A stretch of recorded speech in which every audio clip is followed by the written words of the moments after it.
Sawa. Sawa.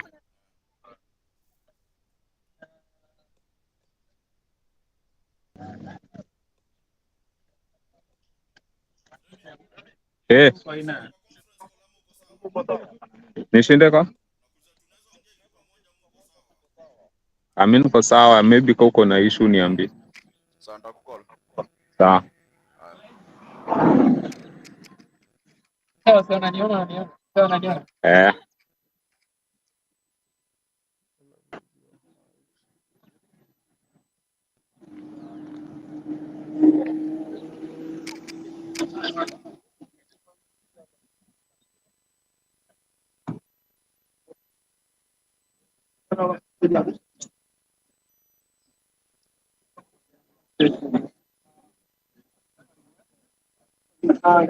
Okay. Very good. So the previous is good.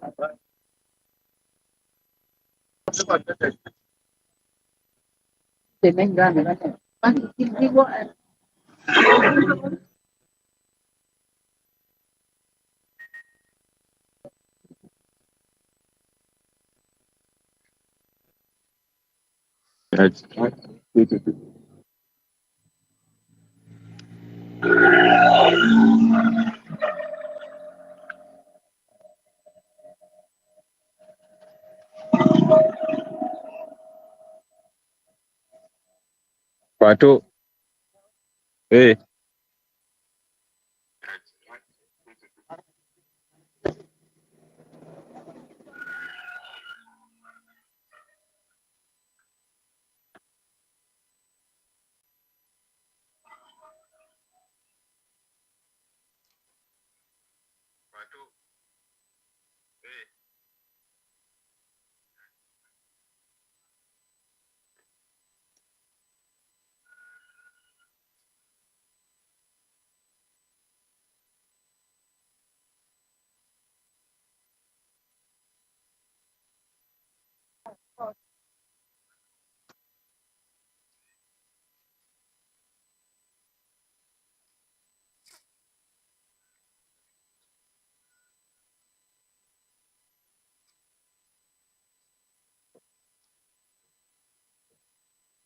Aje.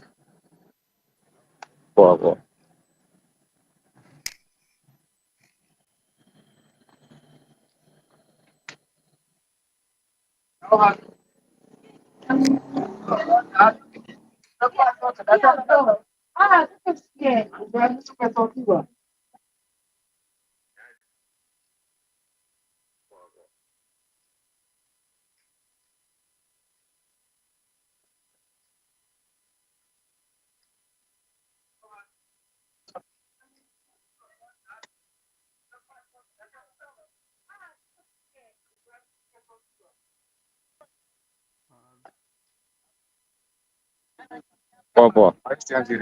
Once.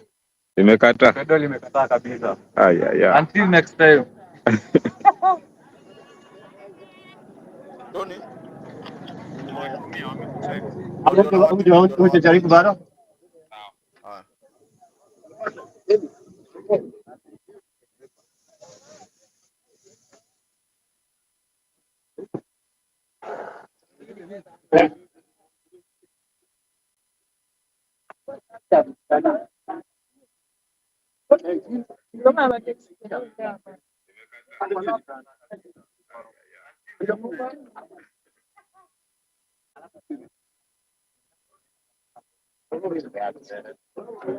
Sasa hii kuna set hapa ya winner. Hiyo sasa ni mzuri sana. At least nakusaidia kuona namba juu kuona na upepo. Haina kitu inasaidia sana. Kama una energy hauna.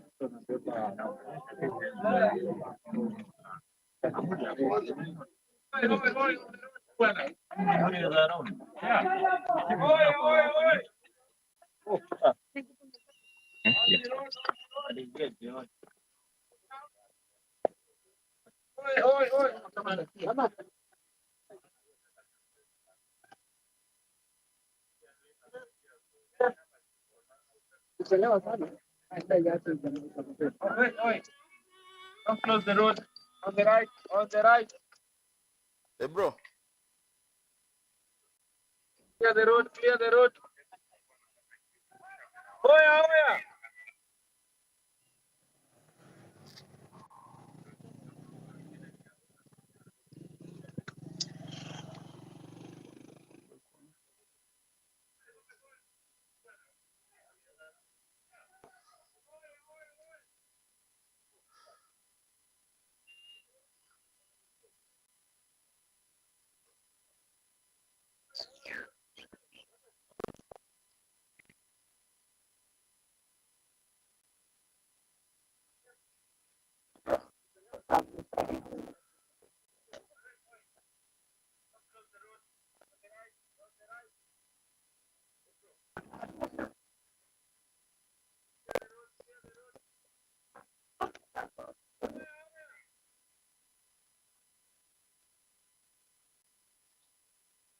No.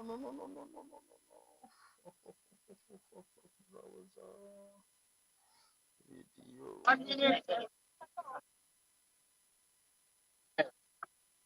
Mbona nitande?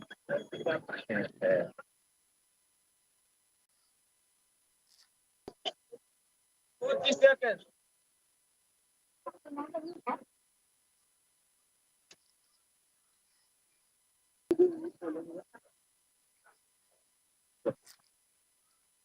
Sawa. I presume you all got the briefing last night. The course, you know the route of any. Ambio bike one ako live bana. Sijui ameenda wapi. Mwambie watu wanatoka race. Ni nini? Tutaanza tu kurekodi. Sawa, but bike one link yake nimefikisha.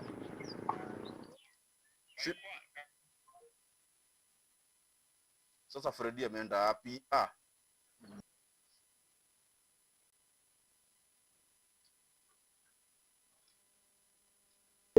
Ya kamera.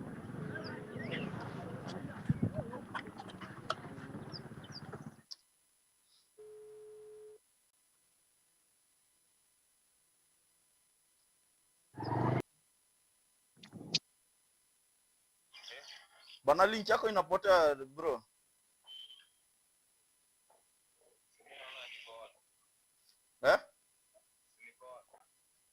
Bana hapa hauko on.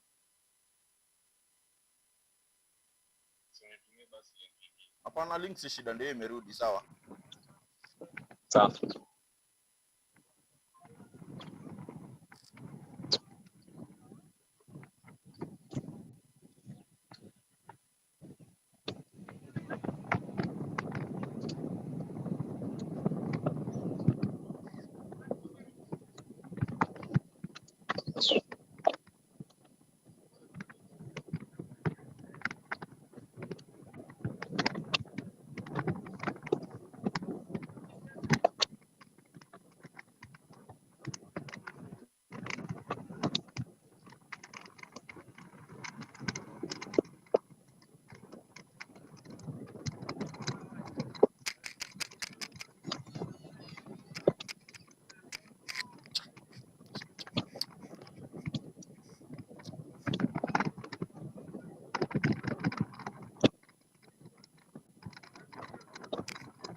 tunacheza tu na side mirror.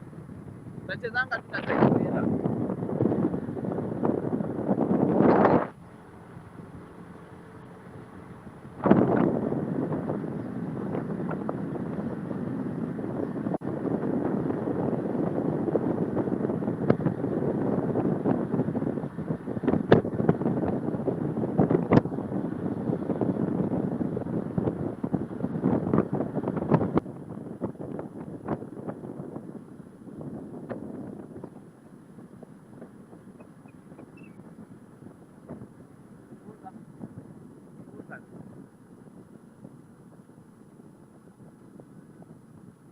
Haya ndio hawa wanaangusha.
Ready to really drop.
Ndio ameshtua.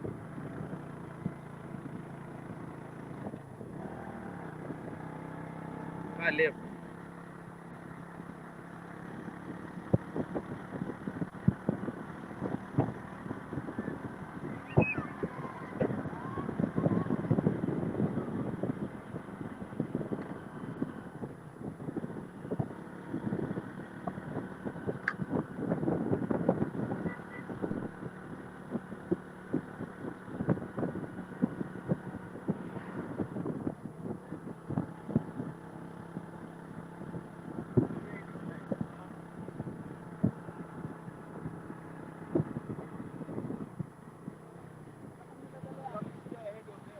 Yeah. Ndio namwambia sema mwenye anashtua kwa drop tuangoja kwa climb. Yeah.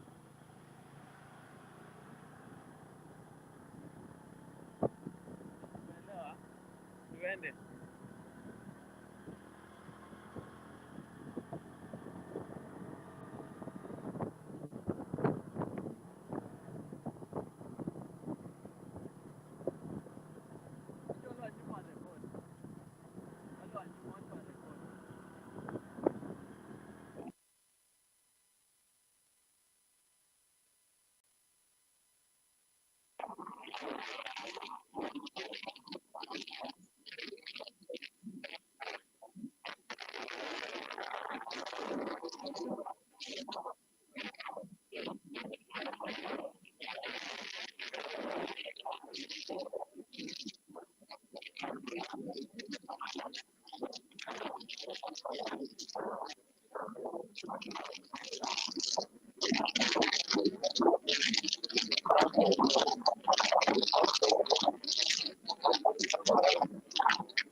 Check.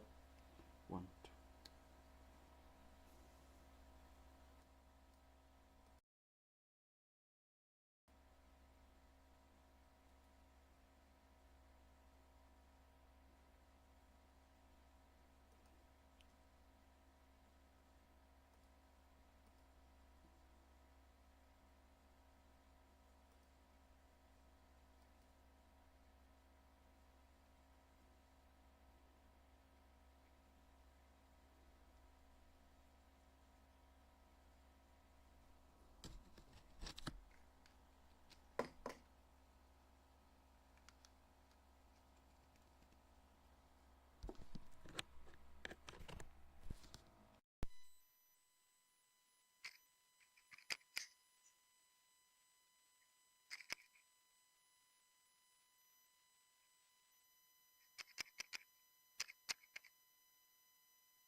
All right, guys.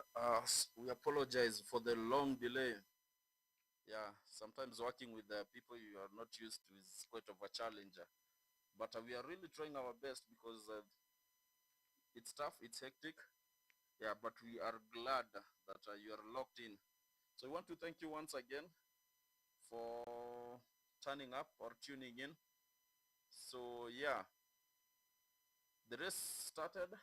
We gave you the shot when it started. For those joining now, yeah, you can see that is the first peloton. So the peloton can save me, Tati, Richard, Patrick. You have seen Cornelius, oh, Lorot. Oh, wow, wow, wow, wow. Yeah, so we are trying our best to yeah, I can see the comments. Comments are distracting me that the GNBR prize money should be placed on this race. I do agree with you on that. It's a tough race for sure, for sure. It's a very, very, very, very tough race. Yeah, so yeah, let's see, let's see. You can see that's the back of the peloton. Yeah. Yeah, if you see the internet, the quality is not good. It's because of the location where they are.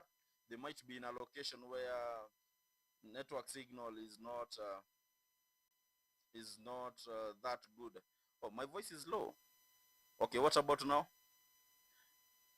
I believe it's okay now. Yeah, at the back you can see Patrick from Bicycle Garage. yeah, trying his level best. I think he's just playing it cool because we all know Patrick is a good climber. Yeah, yeah, he's such a wonderful, wonderful, wonderful climber. Last year, the same race, he came in position 2. Yeah, just behind Samuel from Rwanda.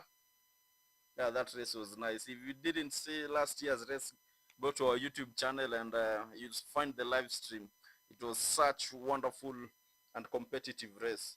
So we hope to pull up the same this year. Yeah, we hope to pull the same this year.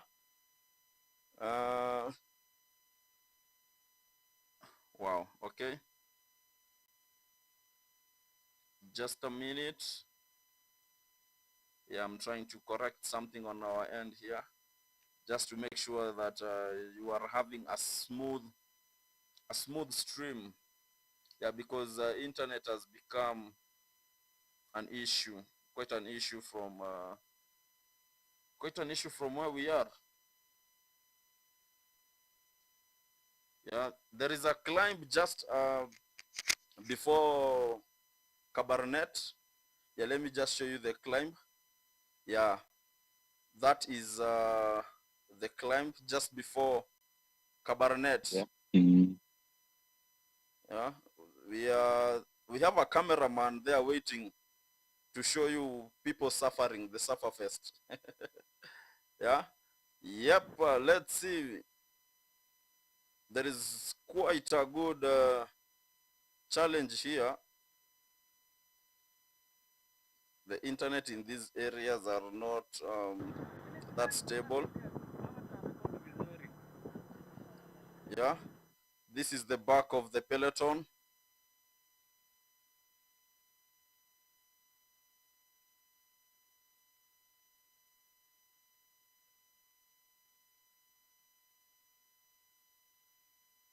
Yeah, you can see the Sufferfest. Imagine if you start off saddling now.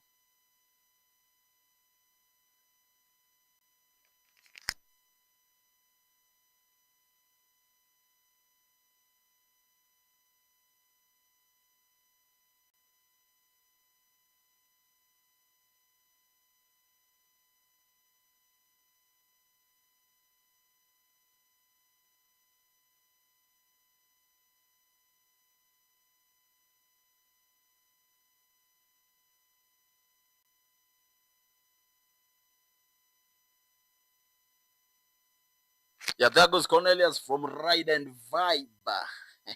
Just vibing, yeah. Yeah, our great man there is just enjoying himself, enjoying life. Yeah, Cornelius, the tough Cornelius. Yeah, remember he was the winner of the KCRS athlete of the year. He's such a great guy with good behavior. Riding under Ride and Vibe. Yeah, I think I need to get my commentator here to help me. Just a few minutes.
na ka distance kidogo hapo. Engineer hapo sasa utakuwa unacheza tena. Yeah guys, sorry. Hii kitu ni ngumu, ni kazi. Okay, anyway. Yeah. Hata hapa tulia tu.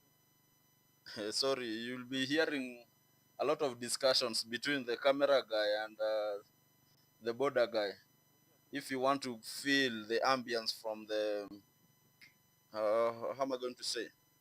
If you want to feel the ambience from the racing track, yeah, I think I've told him not to go far enough, so I think the volume is okay.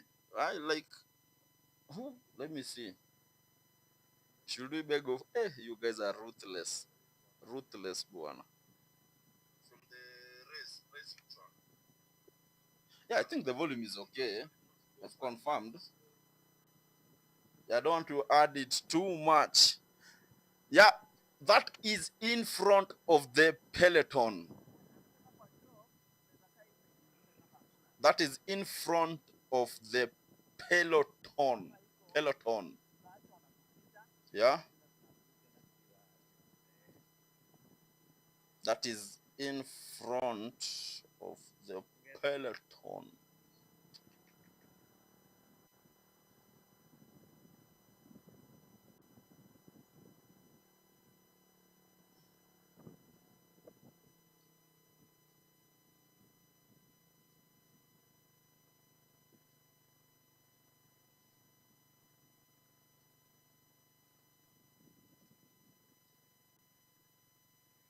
Yeah, mlima kameanza mdogo mdogo. Hey, poleni bwana, this thing is tough.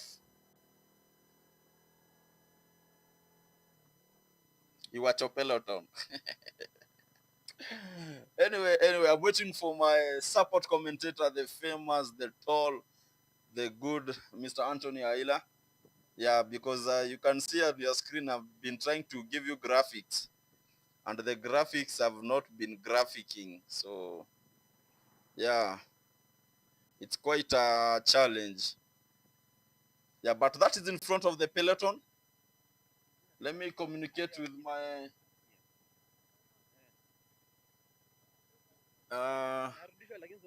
guys, enjoy. Let me do this. Enjoy. It's quite a tough work doing this alone.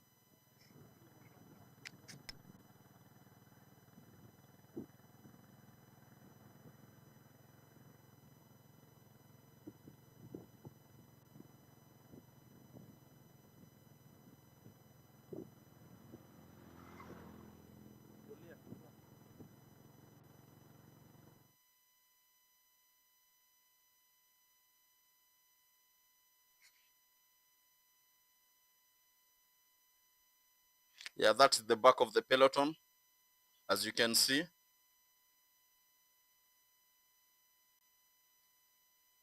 Yeah, watu washaanza. Yay.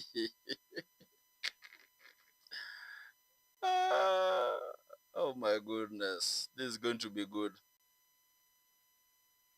This is going to be good. Wow. Watu wanajituma bana. Ai.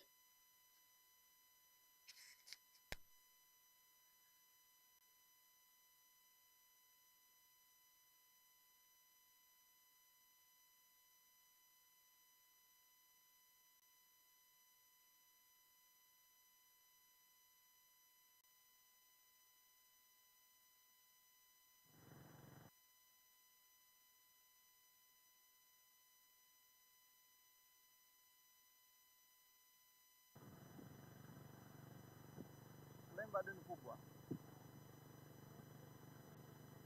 Tulia hapa hivi tukue karibu na hao hapa.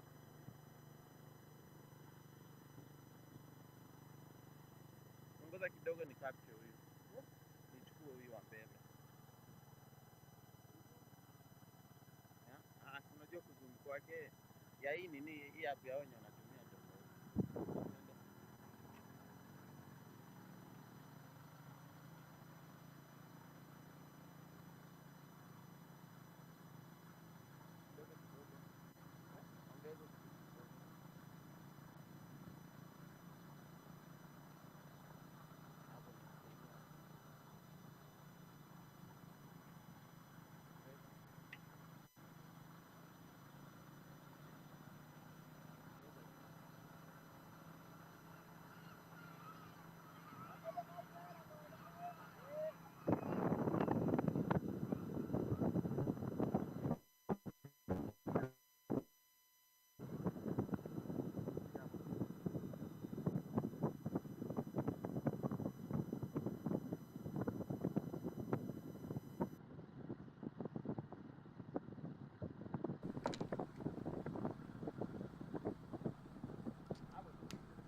ongeza kiasi.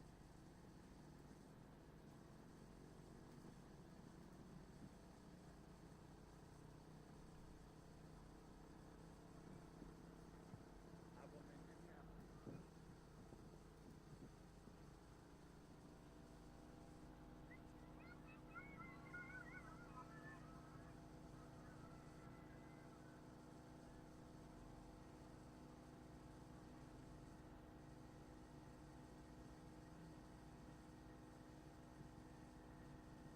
Yeah, Kamari nako.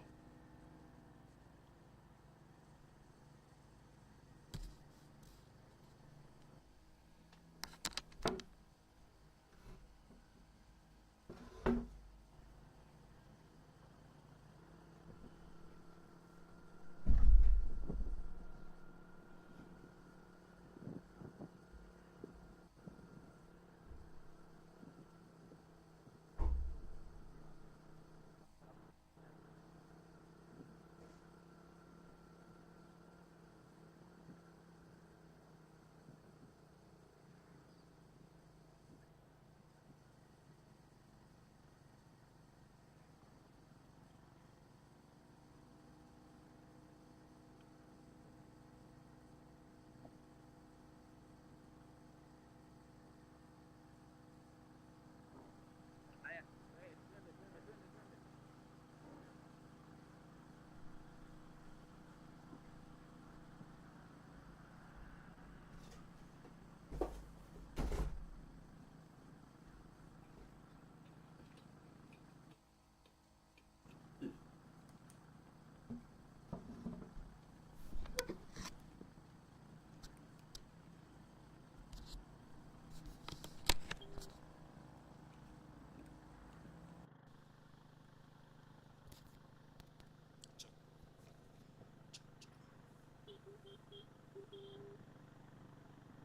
Yeah, as you can see, that is in front of the Peloton.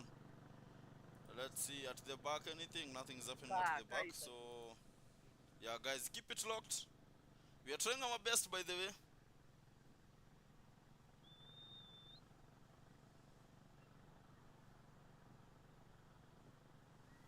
Twende. Usisonge right. Yeah, that's a good shot from our cameraman.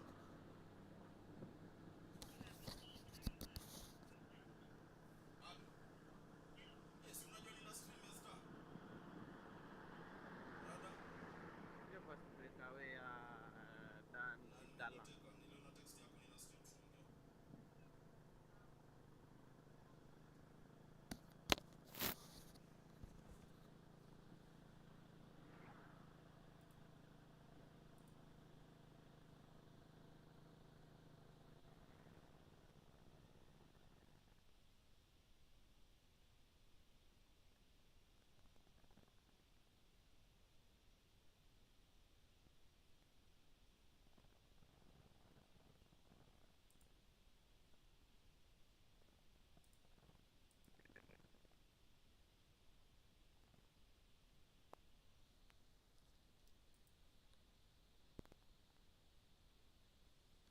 Check, 1, 2. So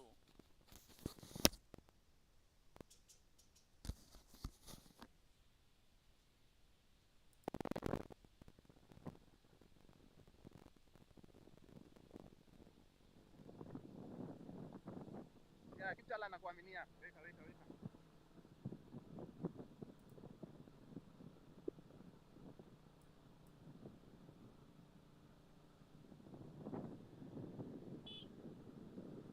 Maintain na hii. Ongeza kidogo tu.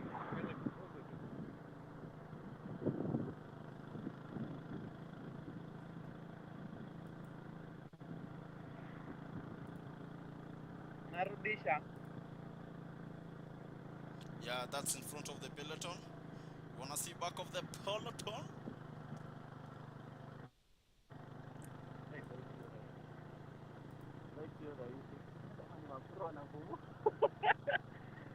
Yaani mitanisha achilie huko nyuma.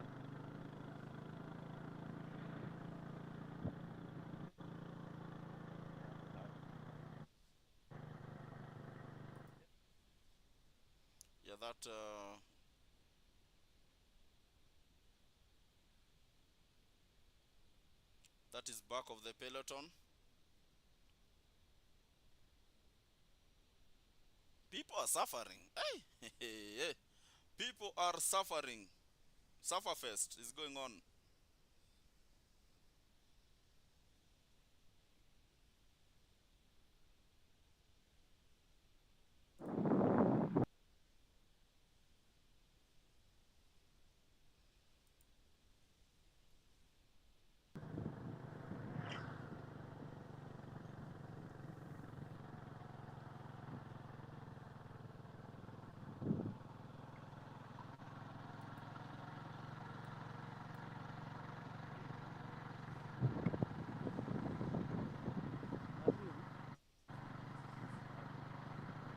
Nimekaa twende.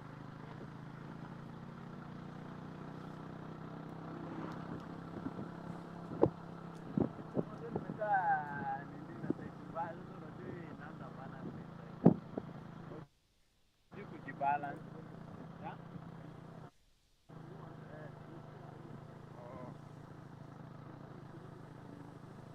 Eh.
Yeah, there seems to be a breakaway that has just happened from the look of things.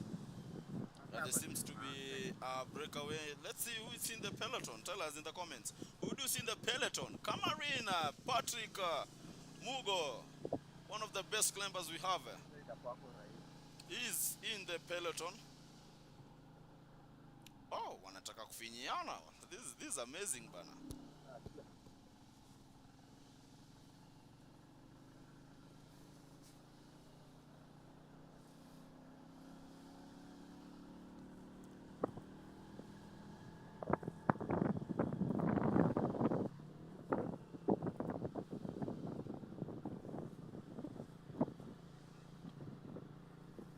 Twende mbele kwa hali.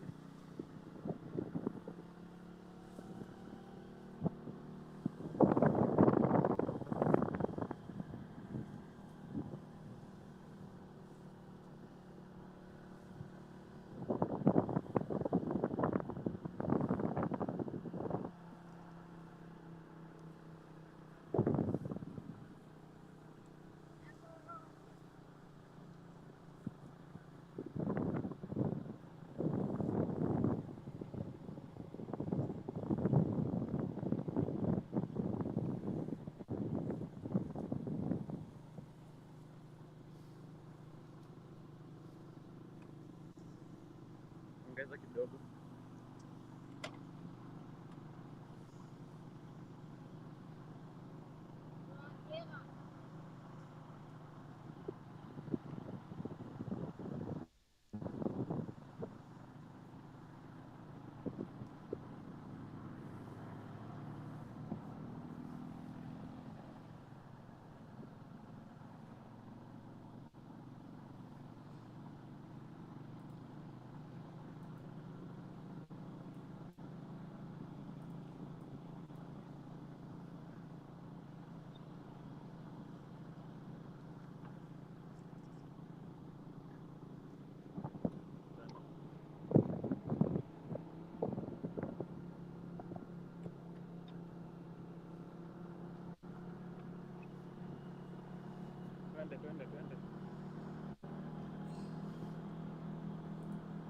Guys, you have to bear with me. Let me just wait for my commentator. I'm trying to do a few things to stabilize. Jerry Francis is asking, where is Bobby? Bobby, where are you? We need you in the comment section. Where is Bobby? Richard Mitati came all the way from Malindi for you. Where is Bobby? Where is Bobby?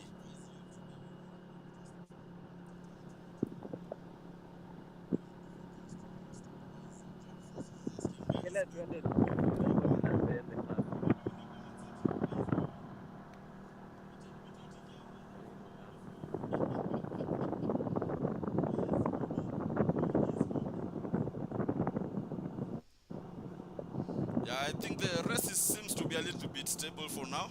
Yeah, it's taking shape. This is the first peloton, as you can see there. Yeah, which is trying to pull to win. One of them must.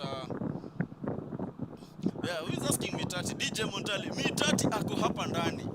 But let me surprise you. Mitati did not come with the Sekoti. Remember the Sekoti bike that Mitati won with the Malindi road race? Yeah, Mitati did not come with the bike. Huh?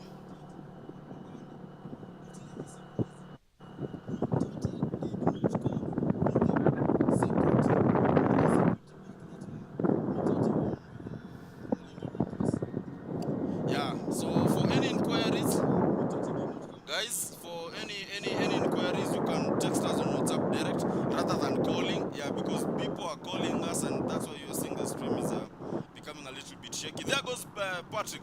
So I was telling you about Mitati. Mitati is here, but if you want to see Mitati, don't look for a Sekoti bike. Look for a BMC. The BMC rider Richard Mitati is back, but with a BMC. Sorry, my cameraman is enjoying the views also, so yeah, it's a little bit complicated. Nice, he's back. Now we want to see the peloton. There goes the peloton. Yeah, sorry, I don't know why today it's misbehaving. The internet is a little bit. Please stop calling, guys. Stop calling. Text. When you call, the screen goes black, guys. Kindly. Just text us on WhatsApp. You have our numbers. You can just call us directly. Tafadhali. Yeah, we will really appreciate if you do that. There goes the second peloton. There goes the second peloton, as you can see. Yeah, that's the second peloton.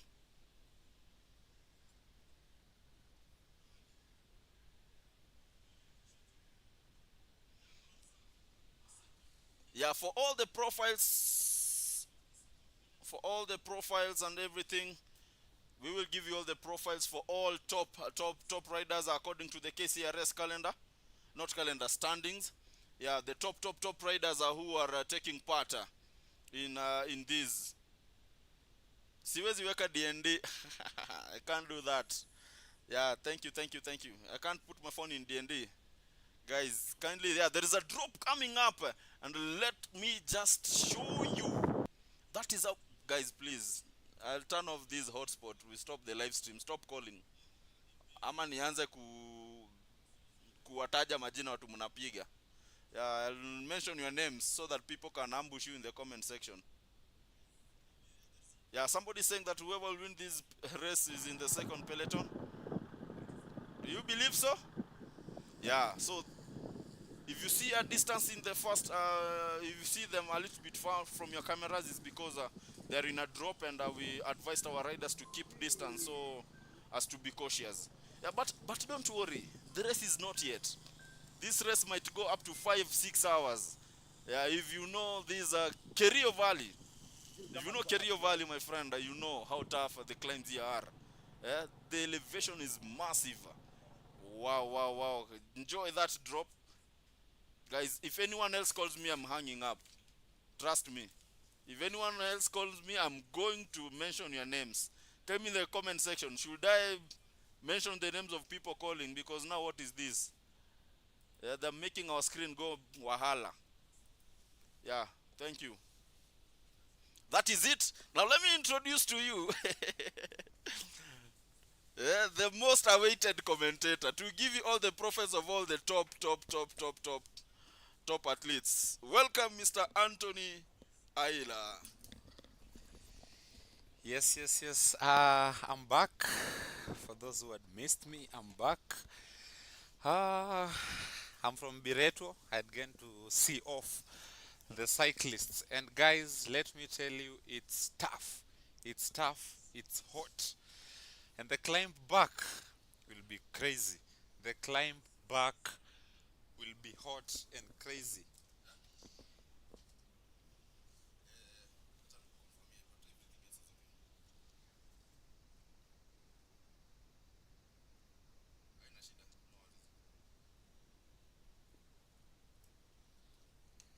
Yes, that is Mr. Anthony Aila for you. And yeah, the profile and everything is going to be very okay. So far, that is the back of the peloton. We are waiting for the drop to camera 1, camera 2. Yeah, that is the back of the. This is the second peloton that you are seeing on your screens right now. The first peloton is dropping. You won't be able to see anything. So yeah, just keep it locked. Everything is coming and playing into. If bike 1 peloton 1, bike 2 peloton 2.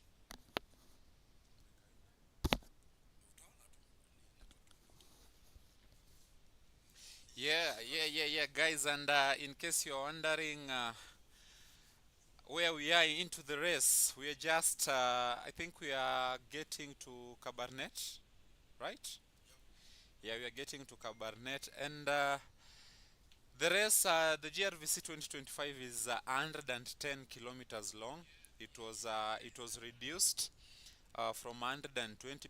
I think some sections up to Tenges as some flash floods, like flash flood has come onto the road, so it's not possible for the cyclists to go up to Tenges. So the race runs from Berto to Cabaret to Timbouo, if that's the correct word I'm using. Yeah, the race is 110 kilometers with 3,000 meters of elevation. So it's not an easy race, guys. It's not an easy race. It's not an easy race. In the comment section, Runya na kutafuta kwa Peloton, kumbe uko huku. Yeah, most of you guys opted to watch this race rather than attending to it, because it's a very, very tough race. Yeah. The climb. Nimemute. Ndio iko live. Ukiinua juu hivi na mute. Ndio iko live. This is camera 2. If you want to switch to Freddy unakuja hapa. Bike camera 1 hivyo. Ndio iko live. Yeah, and we are getting to Cabaret. This climb is 15 kilometers. No, it's 15 kilometers long, and it's a crazy climb with lots of switchbacks. And I know coming back, it's not going to be an easy descent. Yeah, so tell me in the comment section, who do you think is going to win today's race? Remember, we have big names today. We have Charles Kagimu, the African Championship TT champion. If that's the correct title, correct me in the comment section, please. We have Richard Mitati, winner or the champion or the winner of Malindi Road Race. That was the first road race of the year. We have Cornelius Kemboi, who was the KCRS champion 2024.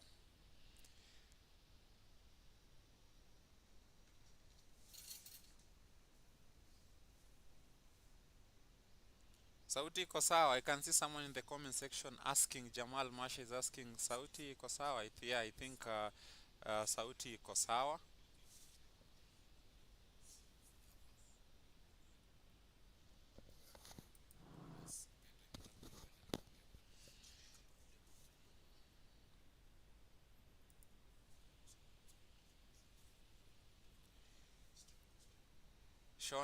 Sean Alfred asking Kinja ako wapi? I think Kinja has his team here, so yeah, wale watu Kinja has nurtured, I know some of them are here.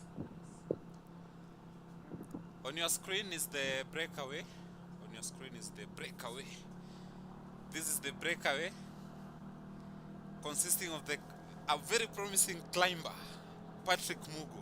The toughest climber. This has always been his favorite race, Patrick Mugo. We also have Charles Kagimu right here. So this is quite a strong breakaway, and it's a very it's a early breakaway because we are not even into the turn of the race, and we already have a breakaway. So it's crazy. It's a crazy race. Remember, it's 3,000 meters of elevation, 410 kilometers long.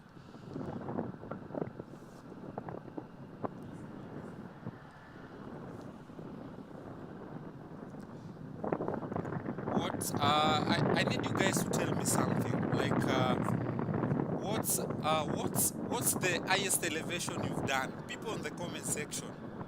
Someone tell me. Remember, Grvc is 110 kilometers long and 3,000 meters of elevation.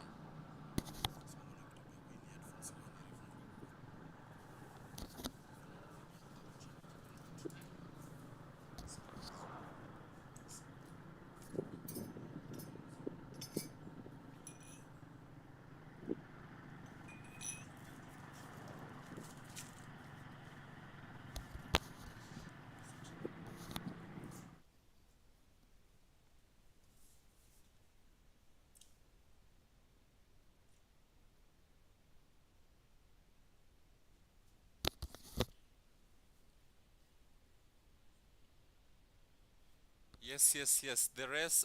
Remember, we are still not yet into Cabaret. We are not yet into Cabaret, and this race has 15 climbs. Yeah, 15 climbs, and we have two toughest climbs. One is 11 kilometers long, and the other one is 15 kilometers long. The 15 kilometers long climb is the one they are tackling now, and this is the climb rated as HC. In French, I think it's called Haute Categorie. Yeah, this is the toughest climb. Haute Categorie, or HC. For those who have been watching the tours, the grand tours, you know what HC rated climb is. This is a climb with it's normally an average gradient of like 7%, and it's normally over 10 kilometers or 10 kilometers long. So remember, this climb started from Chebloch Gorge, for those who know Chebloch Gorge, and it goes all the way to Cabaret town. And on your screen, still tackling the climb to Cabaret is Patrick Mugu pulling the breakaway, Charles Kagimu right there, a very strong rider.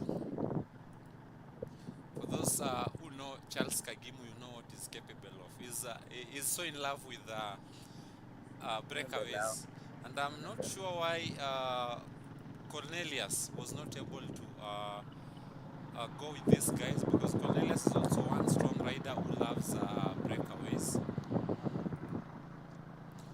So remember, we are still I don't think if we are still halfway the race until we get to Cabaret. And like I told you, this race has over 15 climbs. Remember, this Grvc race is all about climbing, and even the descents, no one is able to enjoy them because they are technical descents with very crazy airpins, where one mistake and you're out of the road. Tell me in the comment section who is your favorite. Thank you so much, Samuel Kagiri. I noticed that's not Charles Kagimu. Thank you so much. I'm trying to check, because that's not Kagimu's riding style. I was actually confirming the race number. Thank you so much. That's Lawrence Lorot from Black Mamba development team. Mohamed Mbidhimo is asking, Farah yuko kwenye Saumu. Yeah. Farah amekuwa akifunga hata he was worried. We have one rider who is Muslim and was in Ramadan, but still in the race. That's how determined Farah is to race the GRVC. After this climb, we will head into the Eldama Ravine Cabernet Road. The next climb is not that hard like the one they are on now. Remember, the climb they are on now is 15 kilometers long with a 6% average gradient, with the toughest sections of this climb having gradients of up to 12%. So it's quite a tough climb. For those who have been to Cabernet, you know how tough this climb from Berto to Cabernet is. Very tough climb. And the Breakaway did some good work. This Breakaway was came out early. The Breakaway came out early.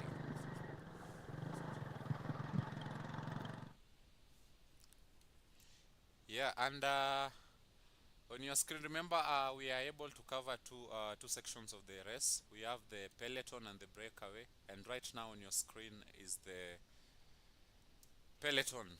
This is the Peloton of the race. Still with some strong riders. Farah is still there. You can see him at the back with his Bianchi bike, and at the front I can see Richard. I can see, yeah, Farah rides for Team Ride and Vibe, team which came in hot, recruiting some good numbers and identifying some good cyclists to have, or rather to absorb into their team. Also in this peloton we have Cornelius Kemboi, we have someone is saying get closer. Please remember this, we are sharing the road with other motorists, so our cameramen are so keen to ensuring that we don't interfere with other road users. So anytime we get a chance, we'll get closer to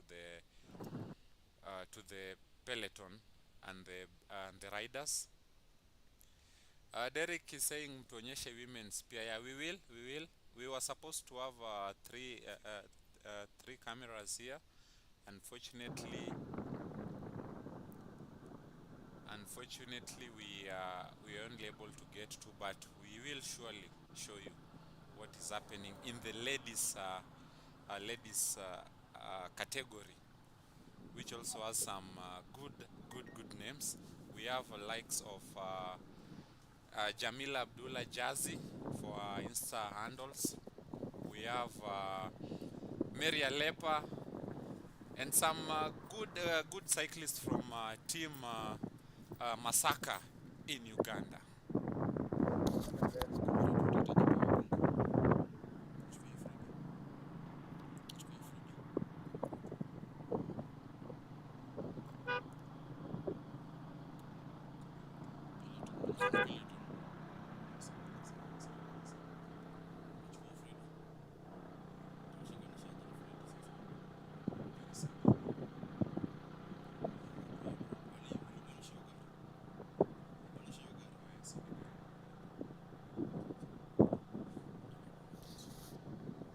Jenga Wanjiku is saying Ride and Vibe will have to do most of the chasing. Yeah, I think they have the numbers, not the numbers, because I'm sure I know like three riders. I know like three riders of Ride and Vibe in that peloton. There's also Black Mamba Development Team. We have Richard Mitati, the winner of the Malindi Road Race. That was the first road race on the Kenya Cycling Race Series KCRS calendar, and he won that race. He also did some good, had some good performances on the SBITT. So yeah, Team Epic Sports is doing some good job, and is back to his BMC bike. He's decided to let, or rather have Sekoti rest.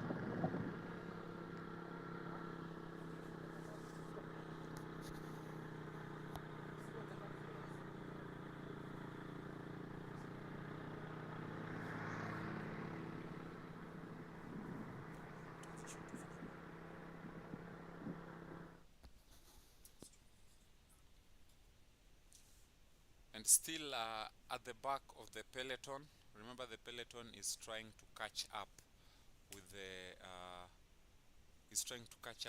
breakaway. Yeah, I can see Charles Kagimu is in the peloton. I'm not sure what time he's going to attack. Is it too early for the breakaway to start having some hopes of winning this race, or it's too early? Let me know in the comment section. What do you think? And right now we are done with the Chebloch to Cabaret climb, and we are now getting to Cabaret. You can see how steep this climb is. You can see how steep this climb is, and yeah, we are getting into Cabaret. After Cabaret, we are going to get in Timbuyo. Remember, you're not getting to Tenges like the earlier Grvc or the previous editions, which were 120 kilometers. And yeah, let us try to get you some angles of the riders, because we were not here to show you shops.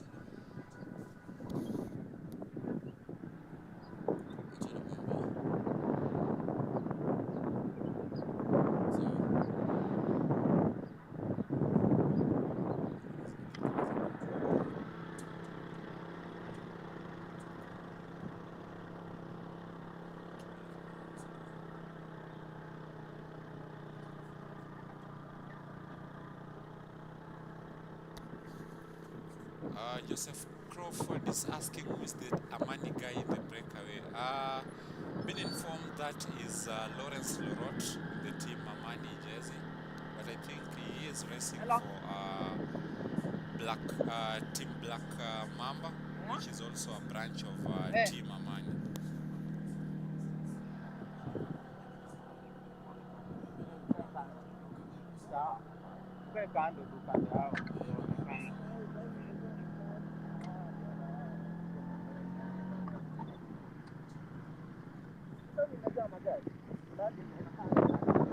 Sema tukae kando yao. Kama unataka kuona hawa sana. Nakuuliza, au nimejaa magari, sio? Hawa waoni sana. Sasa tutafanya chenye wanasema, si hapo.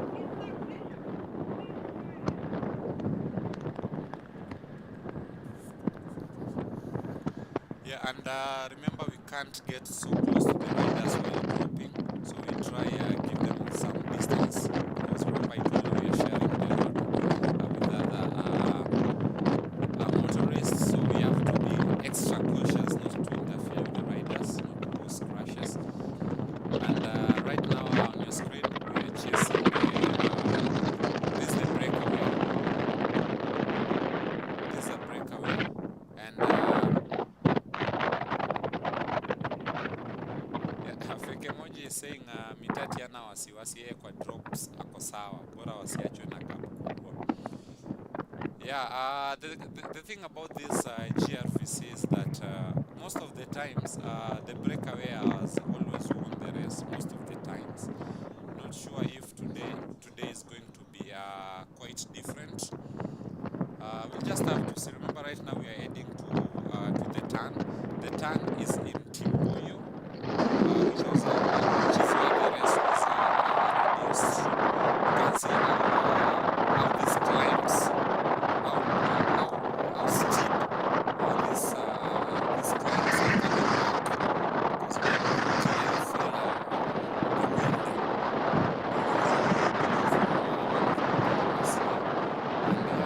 Let me know in the comment section, do you think the peloton is going to catch up with the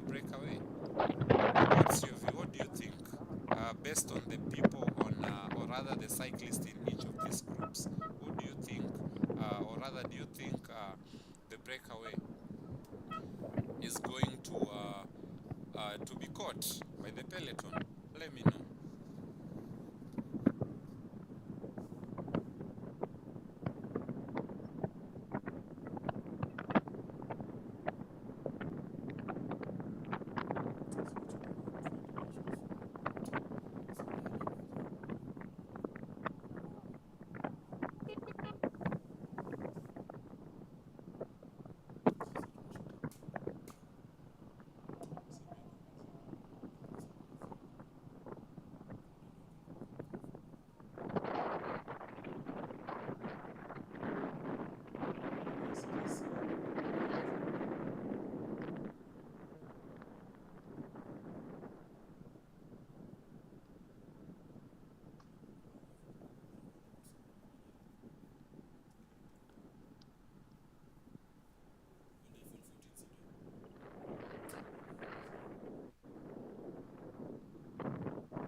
Fred, hajakuja?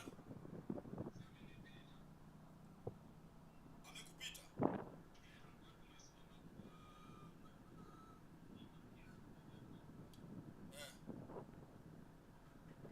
Unaweza mkimbiza juu wako mteja, hatuna feed ya pili.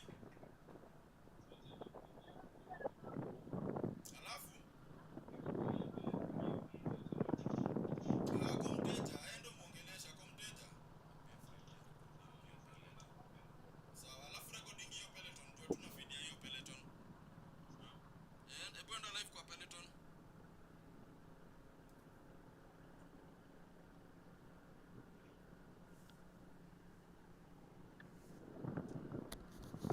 Yeah, you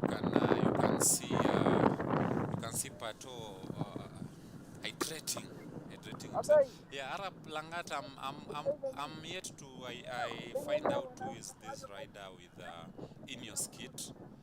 I'm not sure if that is Lorot, because someone told me Lorot is having is putting on the Team Amani kit. I'm yet to confirm. Just give me a few minutes, I'll confirm, because I'm checking on the race numbers, and I'm checking on the race numbers. So yeah, remember on your screen is the Breakaway. This is the Breakaway.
is saying hiyo breakaway wana work together ni ngumu. So yeah, you can clearly see the breakaway working together. They are switching.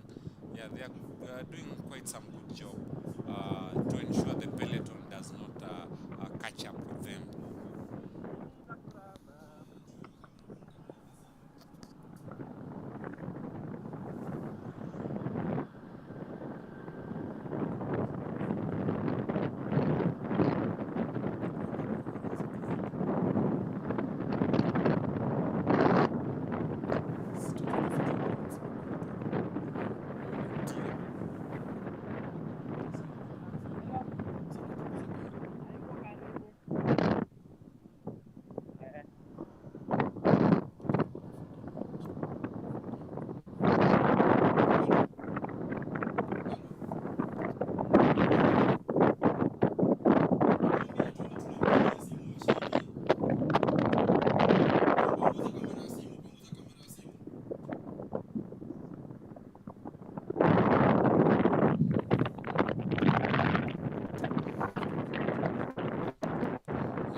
These are not your everyday drops.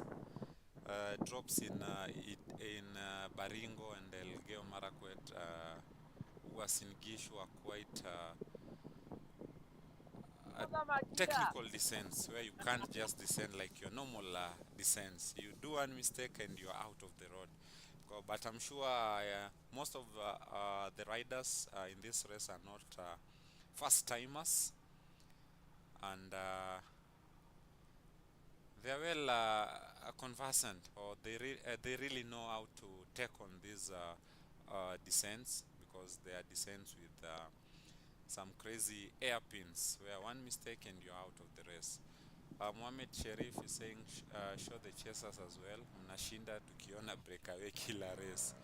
Tushajua wale wako mbele. Mohamed, tafadhali bear with us and be lenient. Be lenient with us. It's not easy, Mohammed. We are talking to our guy. It's just some small technical issue, but we will be back to the peloton in a few.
Unapea race na inarudi nyuma.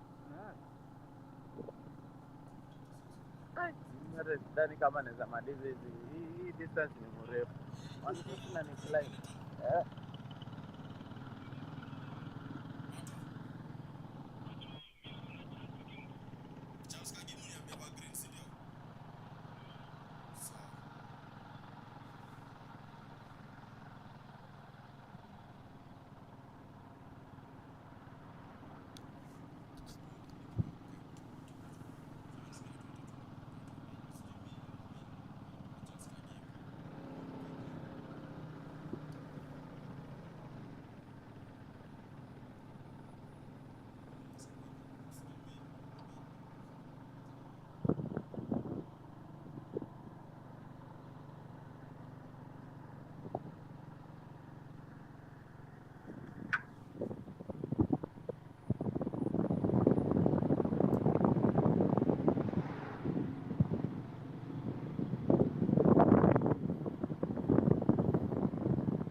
Yeah, and guys, it's just been confirmed. The guys in the breakaway are Lawrence Lorot, Milo, and Patrick Mugo. So for those who thought Charles Kagimu is in the breakaway, he is not in the breakaway. He is in the peloton. Charles Kagimu is in the peloton. Richard Mitati is in the peloton. And Farah Mohammed is in the peloton. Or Farah Ibrahim, if that's the right name. Cornelius Kemboy is in the peloton. So those are the riders in the breakaway. And for those, I think Sharif is now will now be okay. This is now the peloton. These are the guys trying to hunt down the breakaway, who are also working closely together. You can see they are switching. They've decided to work together so that they are not caught, and they hope not to be caught. But what do you think? Are they going to be caught? Are they going to be caught by the peloton? Let me know in the comment section. What do you think? Yeah, and the peloton is still intact. I don't think anyone has been dropped at the moment. Everyone is still holding on despite these tough gradients.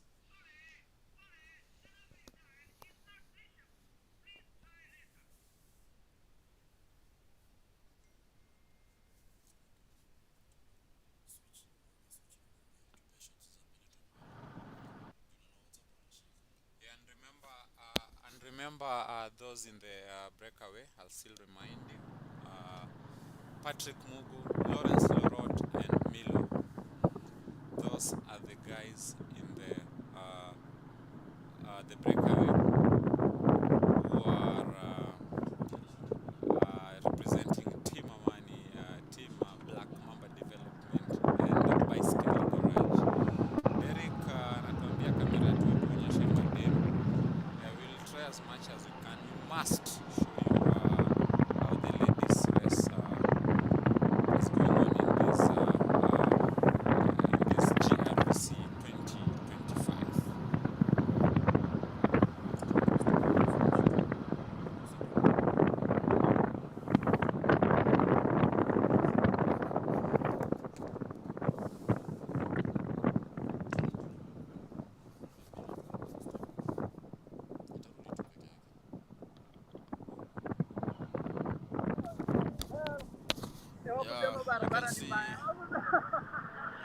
Barabara ni mbaya, ndio tunasikia hivyo hivyo. This is past Tenges or on your way to Tenges? Yeah, I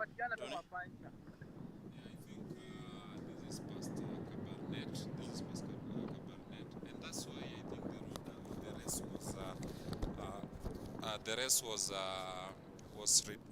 the distance of the race was reduced from 120 to 110 kilometers because some sections of this road, just like you've seen, are not good. And the peloton right now is being pulled by Charles Kagimu, followed closely by Richard Mitati and Cornelius Kemboy. So I don't think, or rather, I don't know if they've decided it's time. It's time.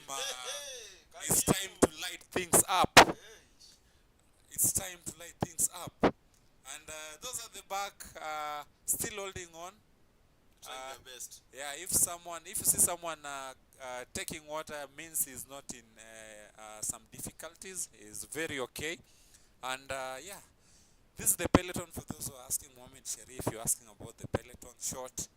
Here it is, being pulled by Cornelius Kemboy. Second is Charles Kagimu. Third, Richard Mitati. Cornelius Kemboy, team Ride Vibe and Ride and Vibe.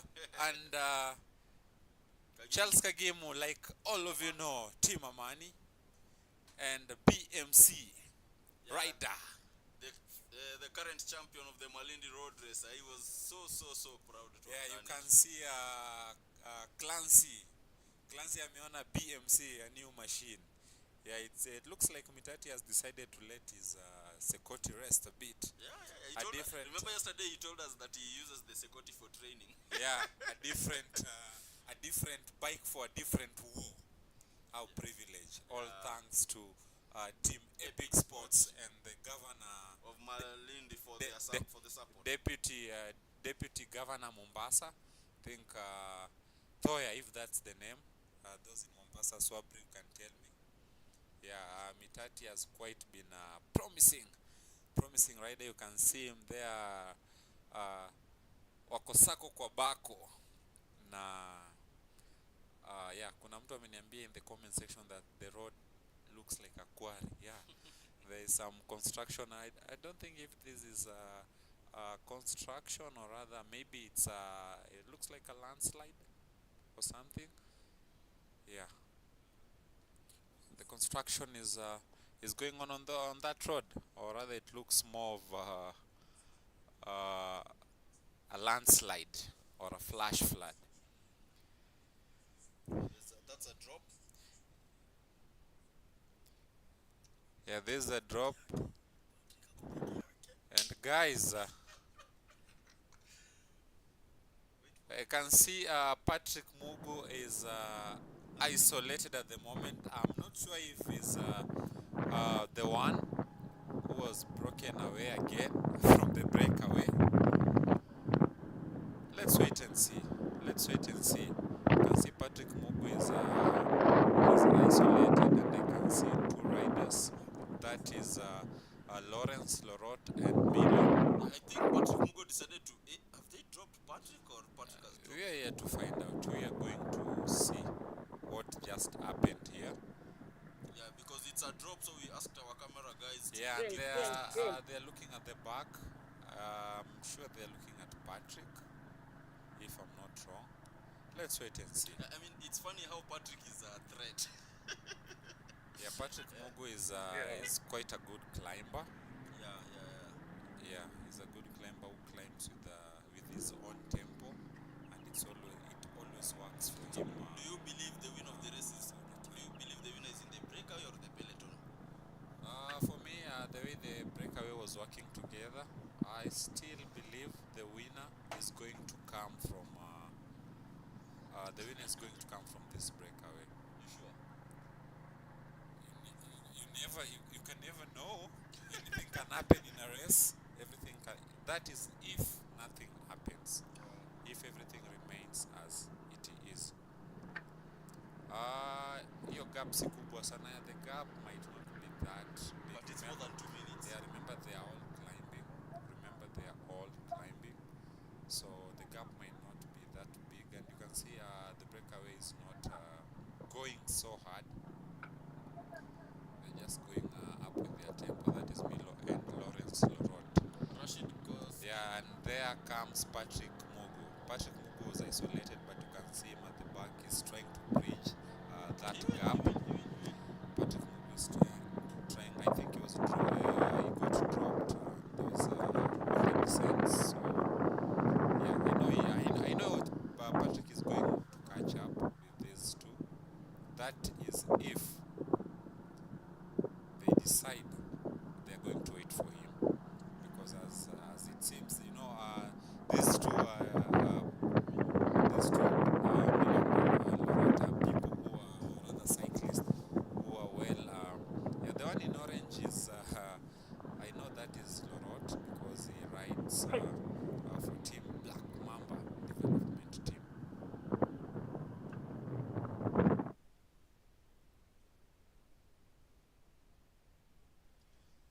And the peloton is still trying to catch up with the breakaway. This peloton also has quite some very strong fire or SPOs. We have, like I told you, we have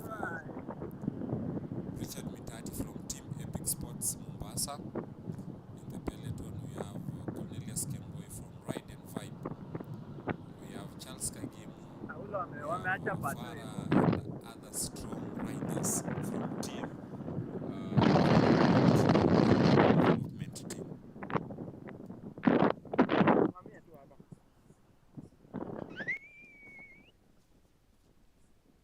And right there we are at the turn, 44 kilometers into the race. We are in the turn. We are at the turn of the race. This is now where they start to descend back to Berto with quite a few, like 2 climbs, if I'm not wrong. Quite only some short climbs here and there. And that the first climb after the return, that will be climb 7. That will now that climb will come 47 kilometers into the race. Just an easy climb, 1.2 kilometers long, with 5.3% for those who love cycling in hilly places. Know that's quite easy climb.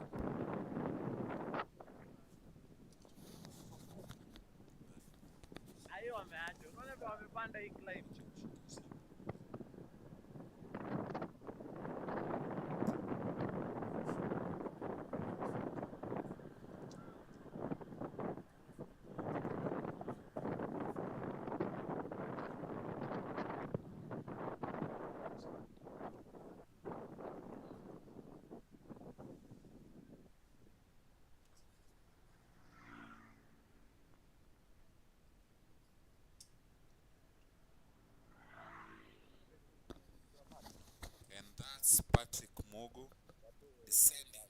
He is trying to catch up with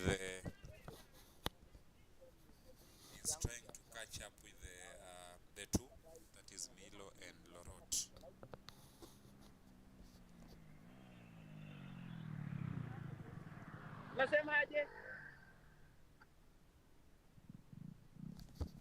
And on the other side of the screen, that's the peloton.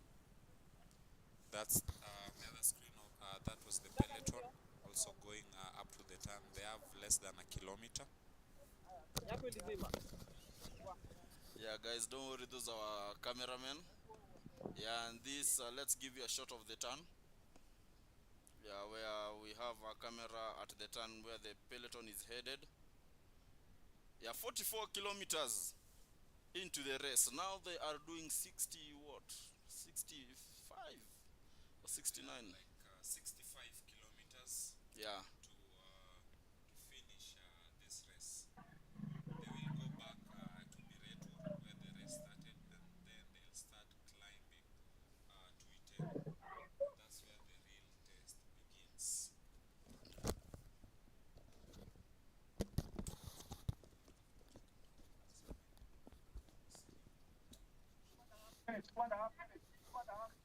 Yeah, and that's the peloton at the turn, still together. No one has been dropped, so it means the pace has been fair, and they've fired up immediately. They've turned. They've just fired up. So if you think we just this is the end, we're just getting started. Sorry, those are our camera guys. Those are our camera guys trying to fix themselves up. Those are our camera guys trying to fix them up.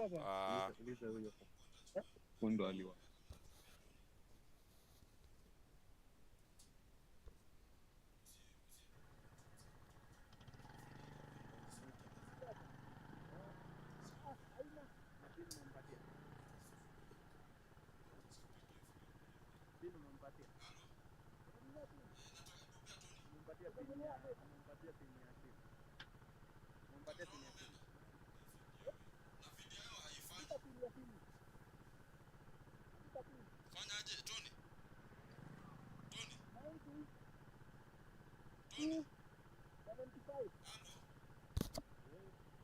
Halo. Nini kamera tu? Simu yako si imezima? Twende tupate wale wa kwanza. Unajua wale ndio wanataka sana.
we are still trying to catch up with the peloton.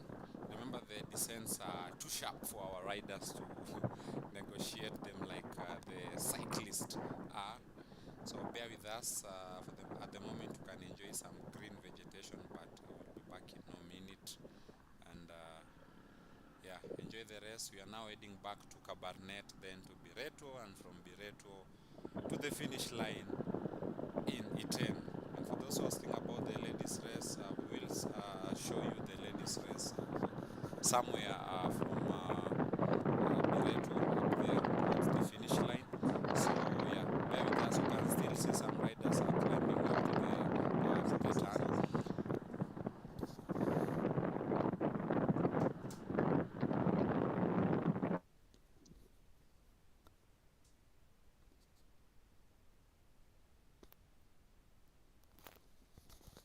Yeah, and just to let you know that there was some other category apart from the classic race, which is 110 kilometers. There is a light race which has some young riders like the under 19 as the Kenyan Riders members and Bicycle Garage. So this race has two categories, or rather two phases. There is the light, the GRVC light, and the GRVC classic. GRVC classic is the longest race, 110 kilometers long. And just to take you through those taking part in the race, we have the team. We have Juba Cycling Club, we have Zuzu Bike Shop, we have Rona Riders, we have Ride and Vibe, we have Masaka Cycling Club, Bicycle Garage, Haria Finergy, Solar Vortex. We have Team Amani, represented by Charles Kagimu. We have Black Mamba Development Squad with quite some good number in this race, because this is their training. This is where they train. We also have Team Epic Sports, represented by Richard Mitati. And we have Team Velonos, represented by Marvin Mbugwa.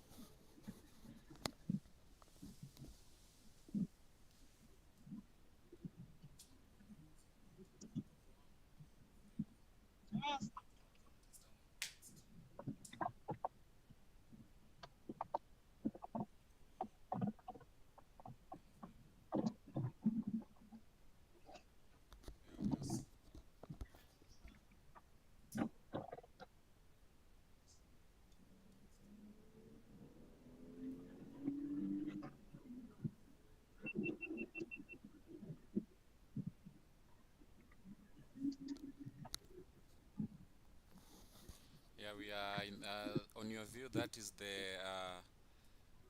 view from the race director's car, Mr. Alex Tibuita, moving up and down, trying also to catch up with the riders.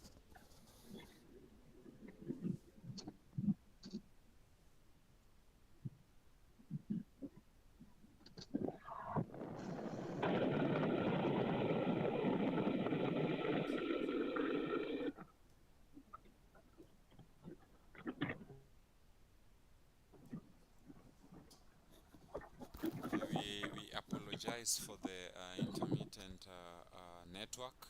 Remember, we are getting into valleys and hills, so we lose some network in some section, but we are trying as much as we can to show you the best shots from this race.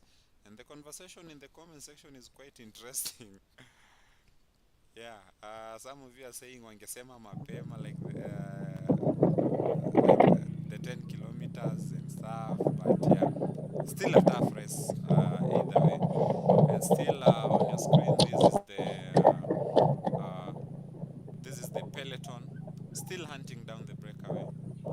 Not sure if they are going to do it at the moment, because the gap is more than 2 minutes, but you can never tell until everyone crosses the finish line. And here right now we are at that section where the road is not that good, but these riders, it's not their first time riding in such sections, so they know what to do.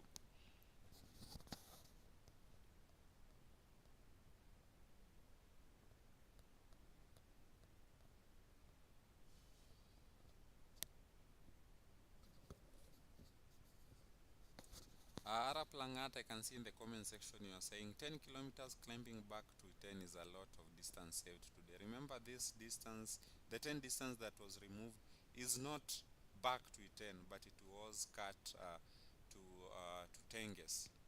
So it ended at 15 kilometers from Cabaret is where the rest ends, a place called Timboyo. So yeah, they're still going to climb back. But yeah, they really saved that 10 kilometers might have saved their legs, and yeah, still the peloton chasing down the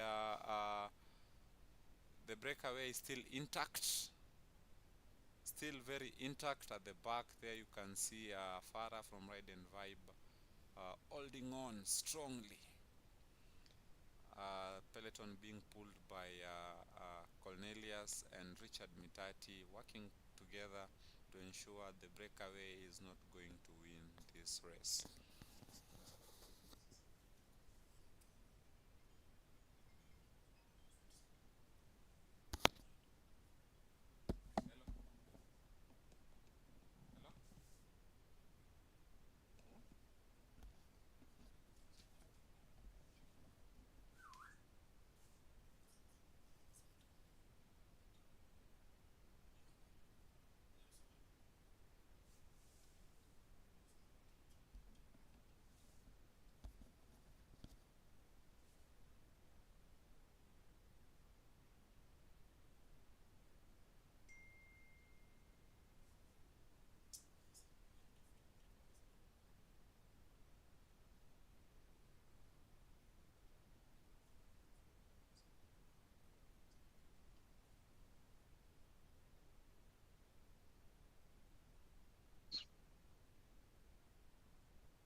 Yeah, and from the directors, from the race directors' view, that is still the breakaway of the two, Lorot and Milo. Still very determined to go win this race. Still determined to go win this race.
Yeah, Swabri Sauti, unataka sauti gani? Ya commentator ama sauti ya upepo barabarani?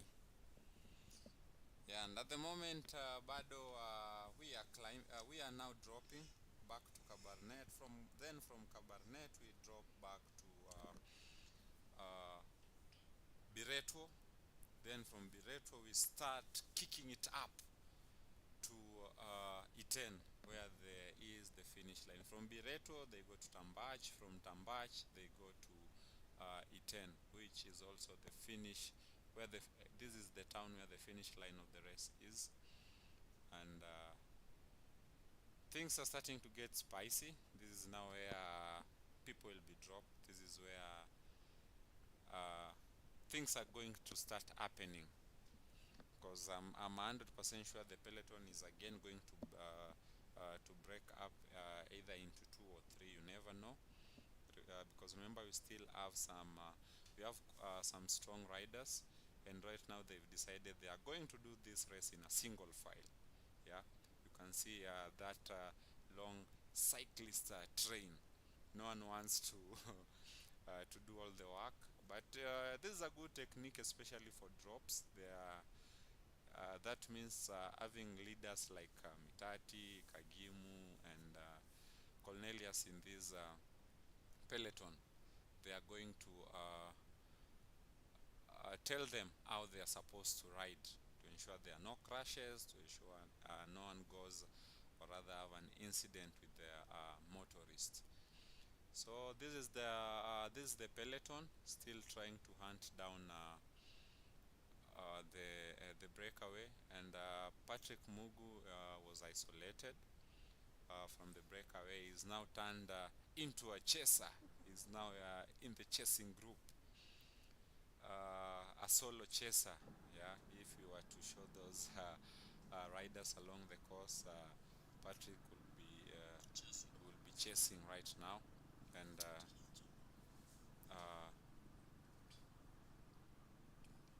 Karunya Mzungu anasema sauti iko chini. Anyone else experiencing the same? Sauti iko chini kweli, because I can clearly get the sound from where I am. Not sure what's happening from the other end, but yeah, that is Patrick Mugu trying to chase. He's turned into a chaser, chasing the breakaway. He's now split his in between the breakaway and the peloton. He has 2 options. It's either to wait for the peloton, keep tracking down the breakaway, or just do his own race.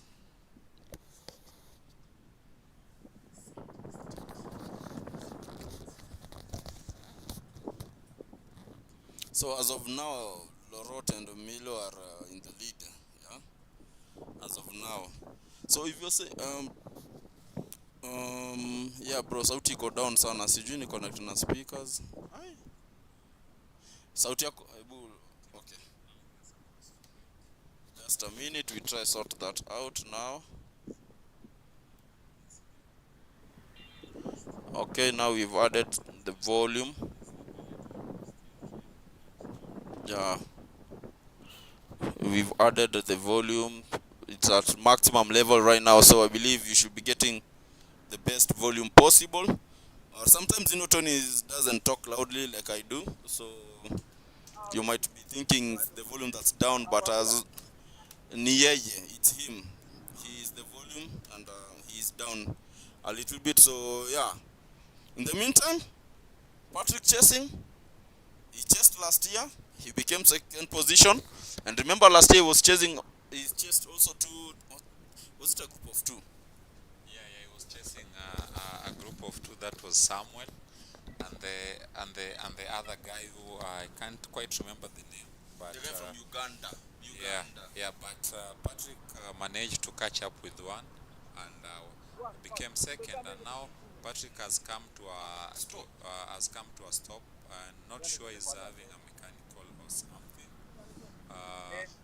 We will find out later. Is he going to be caught by the peloton? Yeah, thank you so much, guys. Much better. Yeah, thank you. Yeah, I think the sound is now okay. Thank you so much, guys, for tuning into this live stream. We're just having some issues with the internet where some of our feed get lost, but we are in a growing a growth, or a rather growing process, and in future we will not maybe be relying on the internet. I will rather be using the GPS or Starlink, or yeah, we're just growing. And thank you so much, Yarunya Mzungu, Beta, yeah. Thank you so much for the feedback. Without you, we wouldn't know if everything is okay.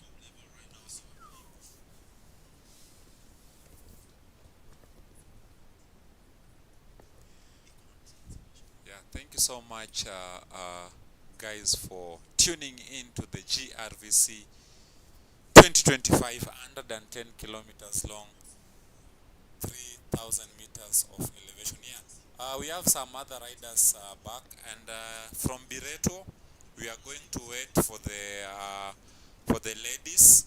We will wait for the ladies, and we'll let or rather leave the other group to climb.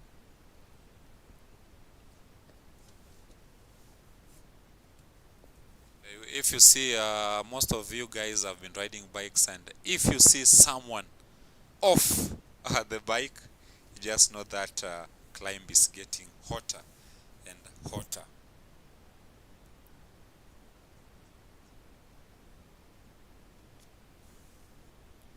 The climb you're seeing on your screen right now is this is the 8th climb. This is the 8th climb of the race, with the average gradient of 4.6. That's why you can see some riders off their bikes, which means some sections of this climb are more than 6%. And they're riding smoothly, still together, and this is the Cat 4 or Category 4 climb. For those who know much about the climbs, you know what a Category 4 climb is. So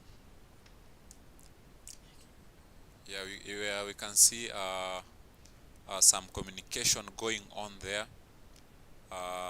with the race director and some racers. I think they're taking some bottles of water. Okay, yeah, it's time to feed right now, because if you don't feed right now, the climb to E10 is going to show you stars. Or vimulimuli, for those who know what that means, eh?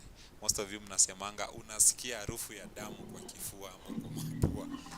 You know, the climbs, they still have some climbing to do. Someone was saying sasa ni could drop. It's not just a complete drop from the turning point. The drop is 3 kilometers actually. Yeah, they're still climbing. They're still climbing back to Cabaret. Remember, Cabaret is at a higher altitude. It sits at 1,800 meters above the sea level. For those geographers, you know what that means. Cabaret sits at 1,800 meters above the sea level. Tambach sits at 1,700 meters above the sea level. And Berto, where the race started, sits at 1,400 meters above the sea level. You know, we are just talking about altitudes here, because it's all about climbing. Grvc is all about climbing. Most of you know athletes come here for altitude training. The likes of Richard Mitati has been here. Jazzy Cornelius have been here for the past 1 week, training and trying to acclimatize with the 10 altitude and weather. Where the race ends sits at 2,400 meters above sea level. You guys know what that means. For those who have been to Limuru, you know how it feels, especially when there's a rest there. You know, breathing becomes very difficult for those who are not used to higher altitude. Yeah? Because if you are, most for those people who travel from Nairobi, there's that thing called altitude sickness. But most of them knew what they are coming to face, and yeah, we are now going back to Cabaret. And from Cabaret, they'll now take those descents some crazy airpins down to Berto. So keep it here, for we are just getting started. The race has just started. We are from the turn. We are right now we are like 50 kilometers into the race. I think 55 kilometers into the race. And still, for those who are saying in the comment section, bado kuna drops, there are still no drops here. They'll still go, there are still some short climbs. Not so tough, but yeah, some climb to make you come off your seat.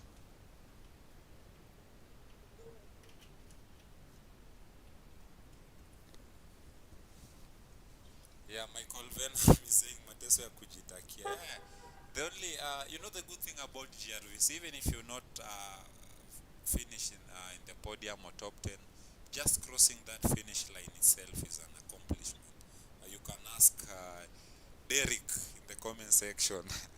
Derek said that just crossing that finish line itself is a top accomplishment, because not everyone is going not everyone finishes this race.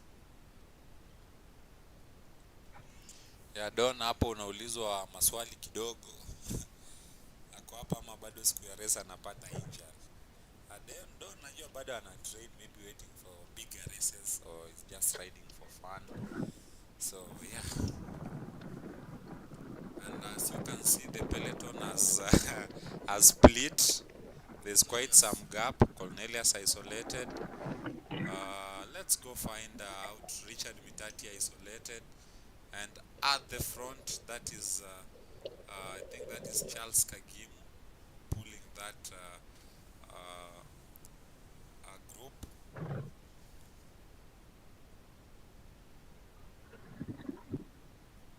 Yeah, the peloton has been split, and riders are scattered across the road. And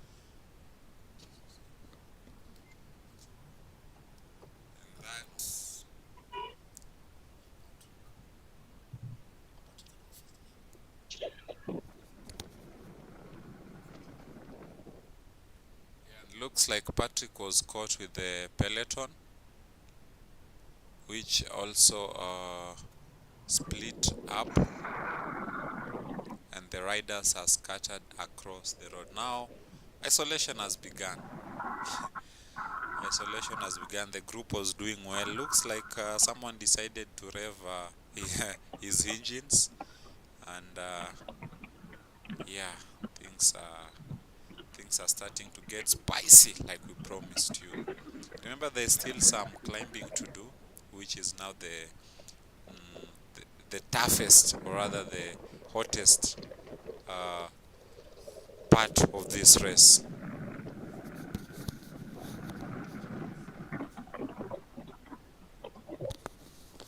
And guys, like I told you,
yeah, and guys, these are the drops. The riders are really dropping.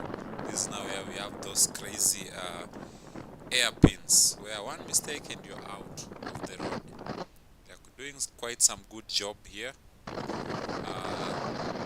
Our riders on the bike, our cameramen on the bike, we told them to be cautious, not to be so close to the riders while on these drops, because because one mistake and you and your camera, you're out of the room. But at the moment we're talking to them to try to find those riders.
Isolated.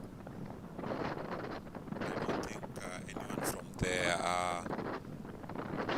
from the Peloton has caught up with him. Remember, he had like a mechanical issue, but I think maybe his chain snapped.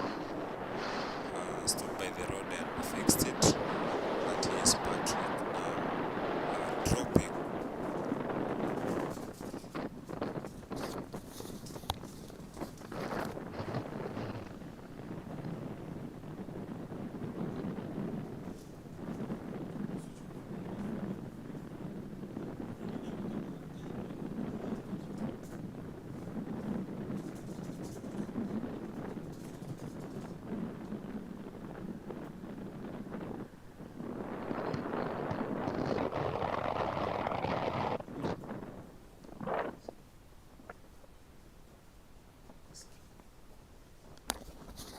So guys, like I was telling you, these drops are so technical that if you are not careful, and remember we are sharing this road with other motorists. For instance, you can see there school bus, and Patrick has to overtake from the other side, and that's how sharp these descents are. Very sharp.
Peloton is not so far. Once we get to once we are done with this sharp descents from Cabaret, I'm going to show you, or rather tell you how far the Peloton is. Which I remember the Peloton also broke up, so riders are scattered across the road.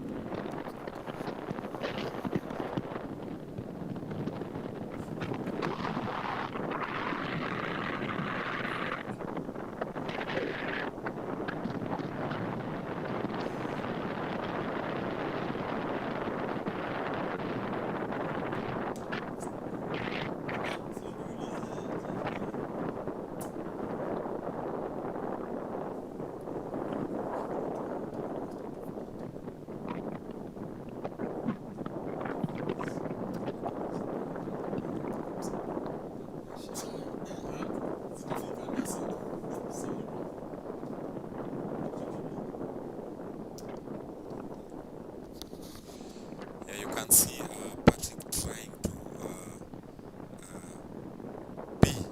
trying to assume those aero positions. Patrick is a lightweight, and I think this drop is advantageous to the heavy cyclist like so far. But you can never tell. Or you can never say never. You can see Patrick is assuming that aero position, trying to descend like a pro he is. Yeah, we are still trying to catch up with the other groups of the riders across the peloton, and I can promise you fireworks from Berto to E10. That one I can promise you. We will have all riders by our side because we know how steep those climbs are. So keep it here, for we are just getting started.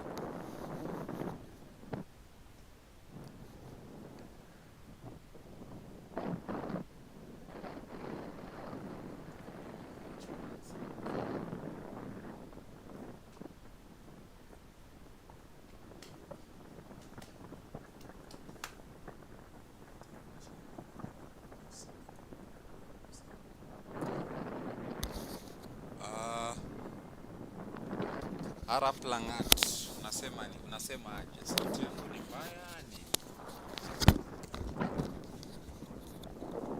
Sauti yangu ni mbaya nini? Can you get me, or my voice is rough?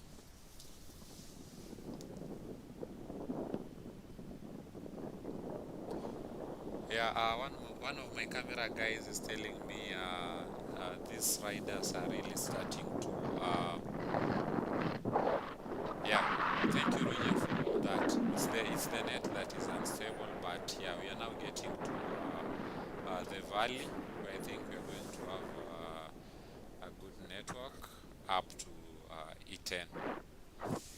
Yeah, Lorot is currently leading this race. Milo is second in position, and Pato is third position.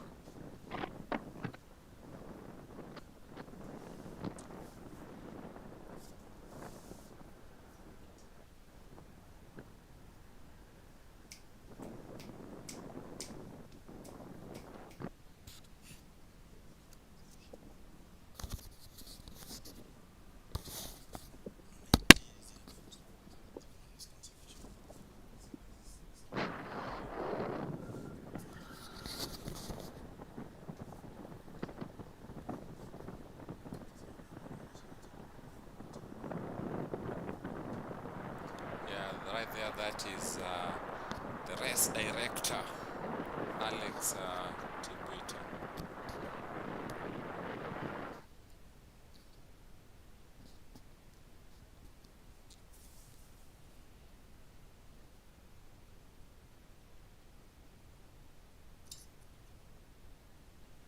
Yeah, I think the peloton is back together. Yeah, you can see on your screen, the peloton is back together.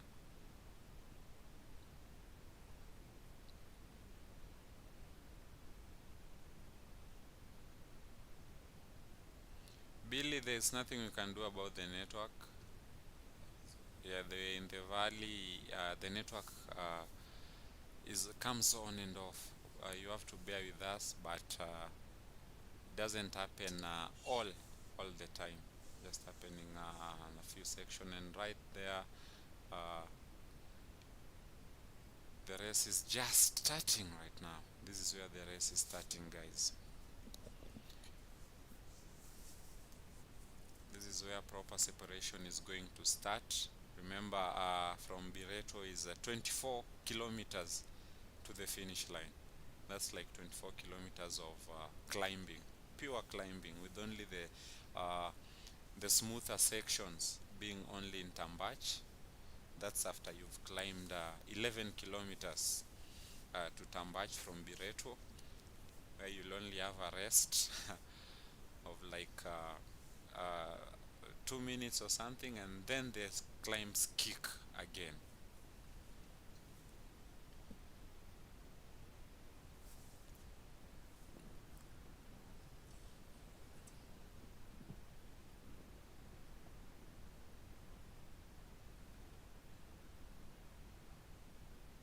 No, like Masafa Hillary, like the overall gradient of the 24 kilometers climb, we have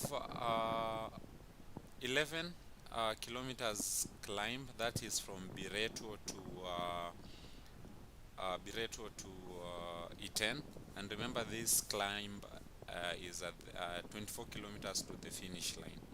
So it goes up to Tambach, where it softens up a bit, like 3%, but the average gradient is 6.7, with the steepest section of this climb being over 12%. So you might find some section at like 19, where you might even come to a standstill. Yeah, for those who know what I mean. Pure torture, and that climb is categorized as the HC, like I told you earlier. I like to call it the highest category, but in French it's called Hois category. Maybe my French accent might be bad, but yeah, that's the climb, and that's the Peloton still being pulled by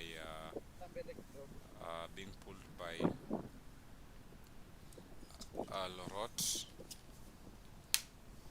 or rather, being pulled by Cornelius Kemboy from Team Ride and Vibe.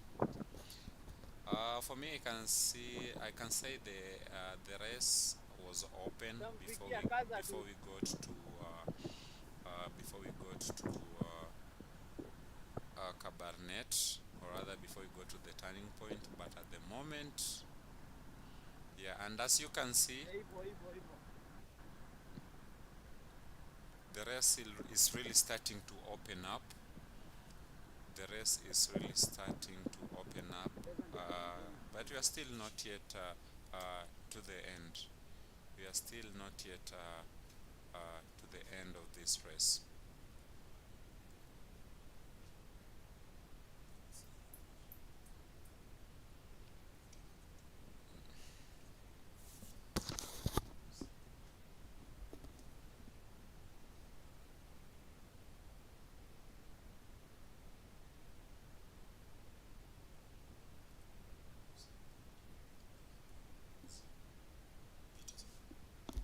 Yeah, this is on your screen right there. That is Peterson.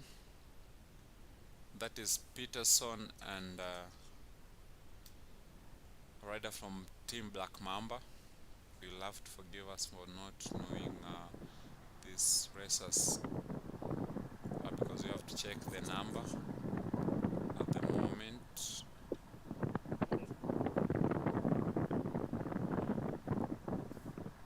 They are back again together. That is Lorot and Milo.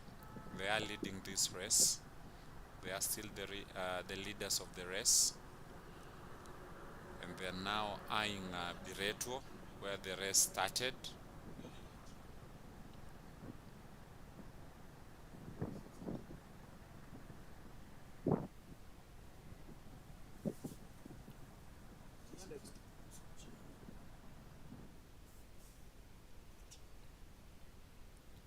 Lorot and Milo are still leading the race.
I need you to stay behind them. Stay, Nyuma yao. kaa nyuma yao. Kaa nyuma yao. Usiende mbele, kaa nyuma yao.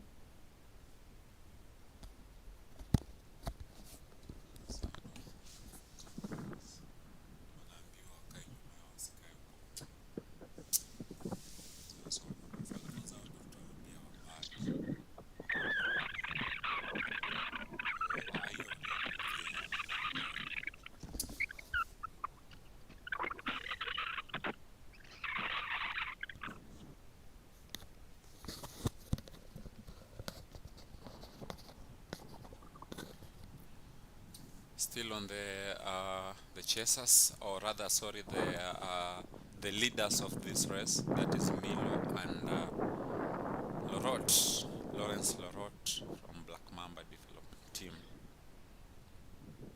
Yeah, Derek is saying a Patrick Mugu chasing is very dangerous than a Patrick Mugu attacking. Yeah, things are just starting to get hot right here, because I know from Berto to E10 it's going to be pure fireworks. That is where I expect lots of attacks to start happening, because if you're not good at climbing, that is where you're going to face it. But I'm sure everyone who registered for this race knew what is going to happen, or rather what they are going to face.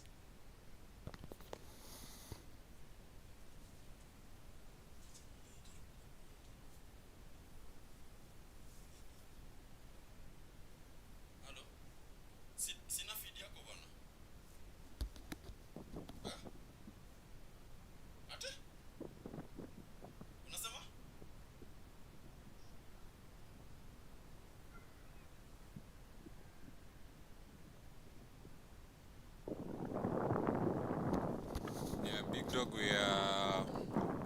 it's just some network issue, but with no time we will be with the other guys. You know, you guys have seen the race leaders for most of this race, but we are going to show you where the other riders are.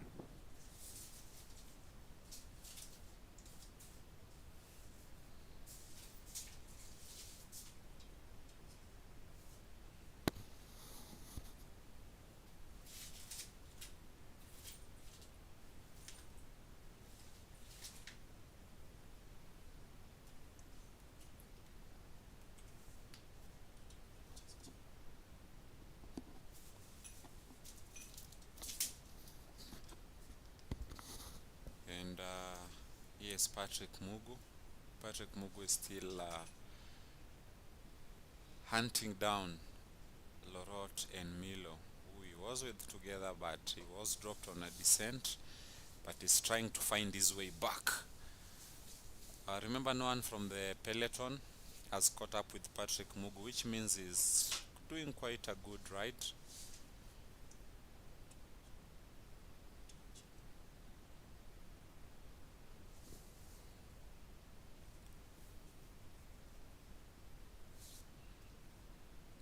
And Charles Kagimu is hunting down Patrick Mugu. Charles Kagimu is fourth on the course at the moment, trying to find, trying to hunt down the three. Charles Kagimu broke away from the peloton. Charles Kagimu attacked from the peloton, and I think is the reason why this peloton scattered, because it's like everyone was looking up to him. But I'm sure Cornelius and Richard Mitati and the others in the group are going to try and find their way back, because there's still some climbing to do. We still have like over 1,000 kilometers of climbing. Sorry, we have like 1,000 meters. Sorry, 1,000 meters of climbing. And remember, sitting fifth in the course, we have Peterson from Bicycle Garage, and the peloton is right behind them. The peloton is like 10 to 15 seconds behind Peterson from Bicycle Garage. Is this going to come back together? Do you think this is going to come back together before we hit Berto? Because remember, from Berto we have 24 kilometers of pure climbing, no drops, no nothing.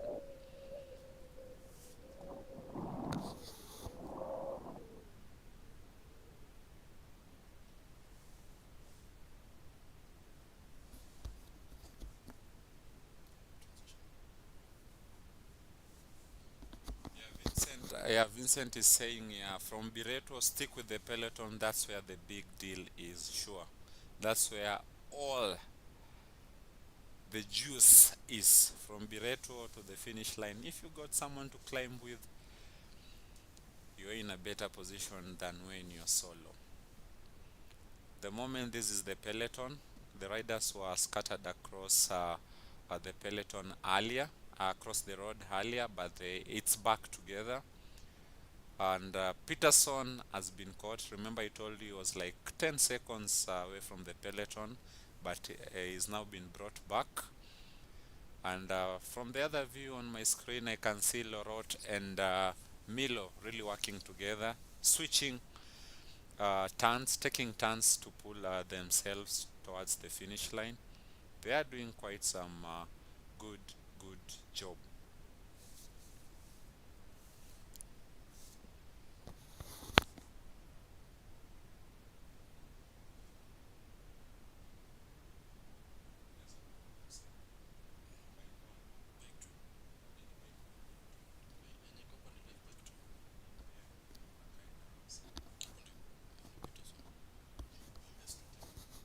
And that's Pato. Sorry, that's Pato's teammate Peterson from Bicycle Garage pulling this peloton. Farah Ibrahim from Ride and Vibe is still there. And I can see Cornelius at the back.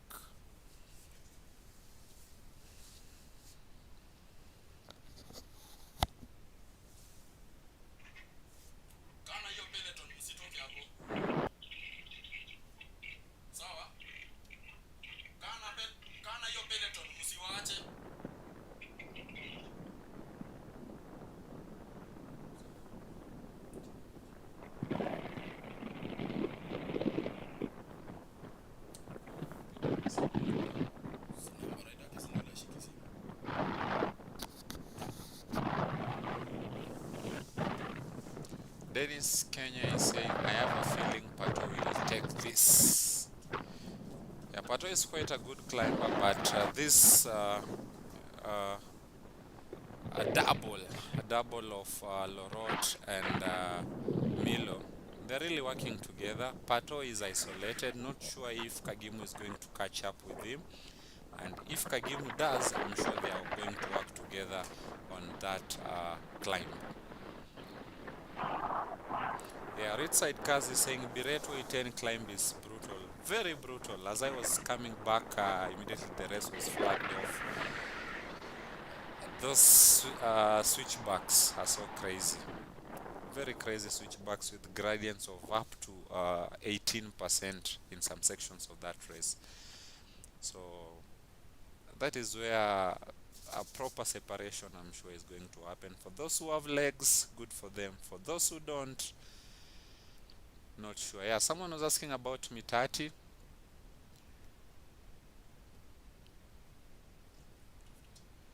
Yeah, someone was asking about Mitati. I think, yeah, BMC.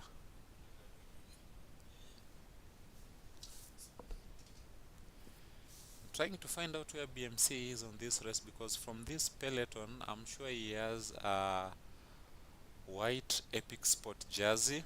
This is the peloton. So Richard Mitati is not in the peloton. Richard Mitati is not here. Not sure what happened to Richard Mitati, because he was with this peloton.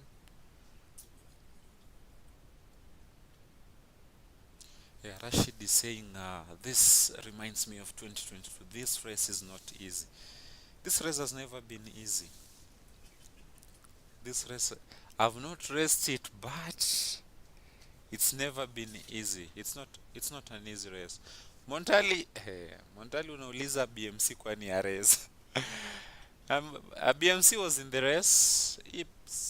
I'm trying to locate him in the peloton. He's not here. He's not pulling the peloton, and he's not at the back of the peloton. Not sure, maybe he got a mechanical or something. We will find out if the race ends, or if we happen to find him before this race ends.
Someone asked me how many people are racing. The race, the start list had 56 starters. Yeah, 56 started the race. We have under 23 women, under 23 under 23 men. We have elite men. So yeah, and as you can see, the two are still working together. And yeah, everything is starting to shape up nicely. Because remember, from Berto to E10, it's going to be complete torture. That's where mental fatigue kicks in. Samuel Ngoa is saying, hii race sio mchezo. Last year nilimaliza saa 10. Oh my god. Alimaliza saa 10 mpaka watu walikuwa wamebreak. Oh my god. Samuel ulimaliza kama, yeah? That's funny. The good thing is you finished. Doesn't matter. Rashid Kipsoge is asking, Evans Wangai is racing? No, Evan Wangai is not in the start list. I didn't see Evan Wangai on the start list because I know for Kenyan riders, we have seen only they have under 19 women who are racing under the light, the light race. Remember, the race had two phases: the classic, which was 110 kilometers, and the light. Not sure about the light distance, but I saw them climbing from Berto to Iten. So the light ones are just doing pure climbing. I know they'll have done 24 kilometers, which is like a thousand meters of elevation.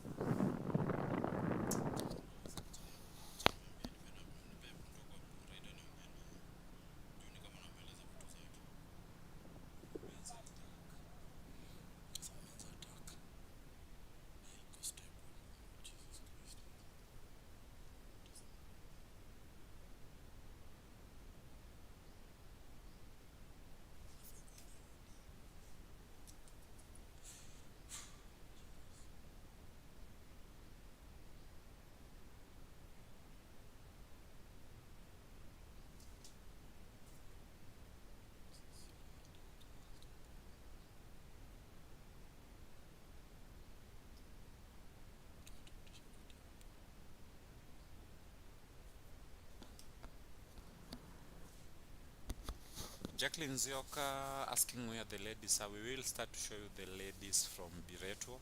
Remember, we are going to wait them at Berto where they'll start climbing. That's where we are going to wait. We are going to wait them. We apologize. We were to have 3 cameras. One for the ladies and the other 2 for maybe the breakaway and the peloton, but it happened that they were not able to make it on time. But we will surely show you how the ladies race is going on. That's a must, we promise you. Arab Langat is saying Wangai is eyeing Turkana. I remember the race was changed to happen today. It was supposed to happen tomorrow, but it happened today because there is a race on Monday in Turkana, where most of the people that are racing here today will also take part in the Turkana's race. Nicholas Oucho, huyu nani amefunga taya kwa pikipiki kama 55 inch ya Samsung. I think that is for the riders, just in case they get a puncture or something. So yeah, Black Mamba development team has really brought all the riders here, and yeah, they're doing quite some good job in destroying this race. They destroyed so early. You can see some greetings from the racers. Yeah, Duncan Mwangi saying at least the weather. Yeah, our worry was because yesterday night it was raining heavily, lots of fog. We are so happy the weather today is calm, and yeah, perfect weather for such a race. Yeah, Vincent, it looks like you know this race profile properly. Yeah, we are now closing on to Berto, where now they'll start proper climbing. We call it proper climbing because it's purely climbs 24 kilometers to Iten. Remember, Iten sits 2,400 meters above the sea level, and the race has started. The race has started, guys. The race has started. The 2 have already passed Starbucks. For those who know where Starbucks petrol station is, where they have now started the pure climbing. Lawrence Lorot and Milo and have now started tackling the Berto climb. Remember, this is the second last climb of the race, because there are two climbs, and this is climb 13 of the race. It starts at 24 kilometers to the finish line with an average of 6.7%. For those who know what 6.7% means, that's the average, which means some sections of the race hit up to 12, 13, 14, 15%, where you might even come to a standstill. Yeah, you might come to a standstill.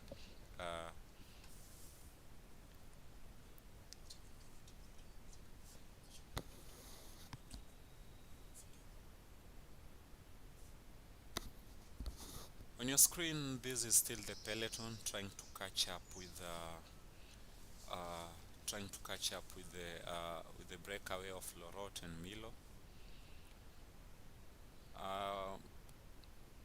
Yeah, unaonanga Starbucks unasikia umechoka because yeah, that's where the climb starts. And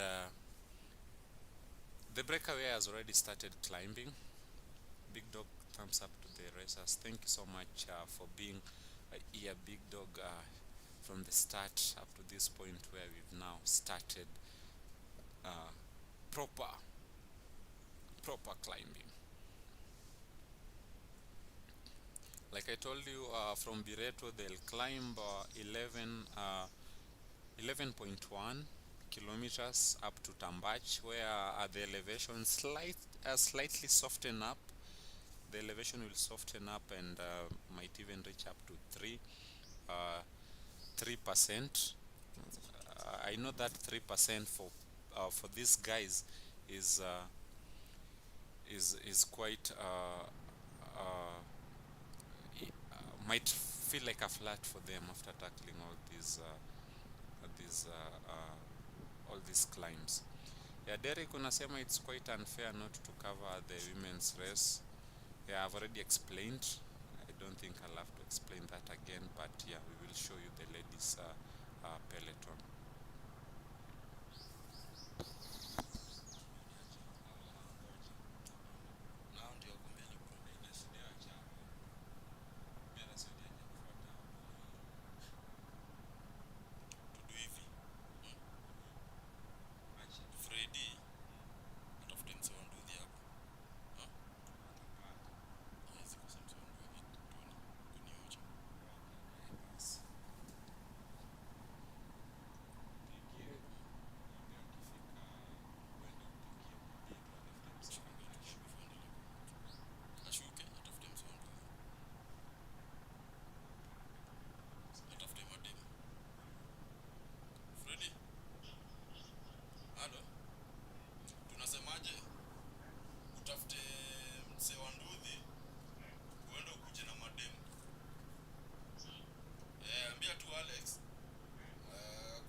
Yeah, and guys, Patrick Mugu has been caught with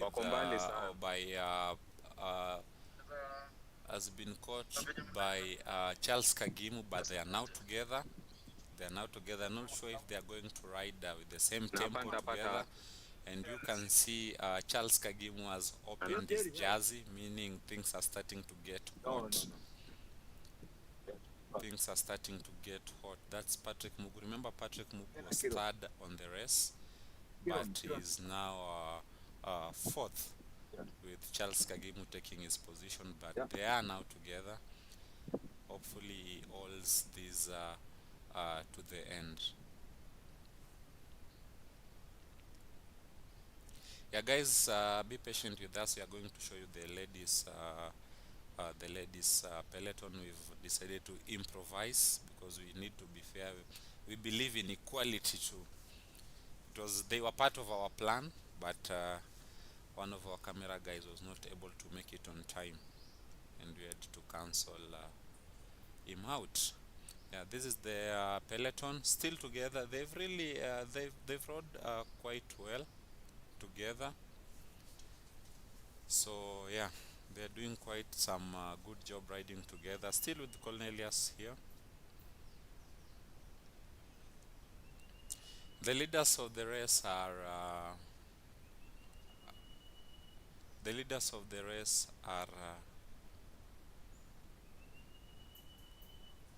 sorry, I was checking on something. The leaders of this race are Lorot and Milo, or from Team Amani and Black Mamba development team.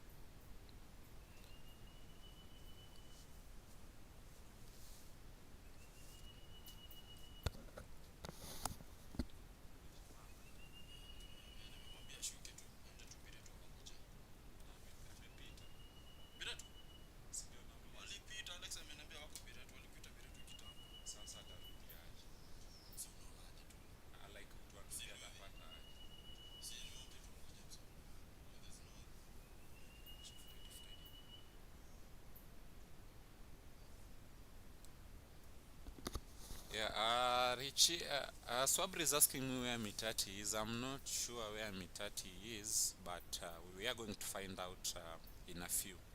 We will find out in a few where Richard Mitati is. Paul Lomuria aqua kwa race. Paul Lomuria was not racing today. I can't see his name in the start list. It was only Lawrence Lorot. I know they always tend to confuse most of us. Yeah, we have Peterson from Bicycle Garage in the Peloton. A big dog, you've been asking about Edwin Gitau. Is it Edwin Kiama? I'm not able to see him on this. Maybe if it's Edwin Kiama that you're asking, racing under 23. This is the front of the race. Still Lorot and Milo.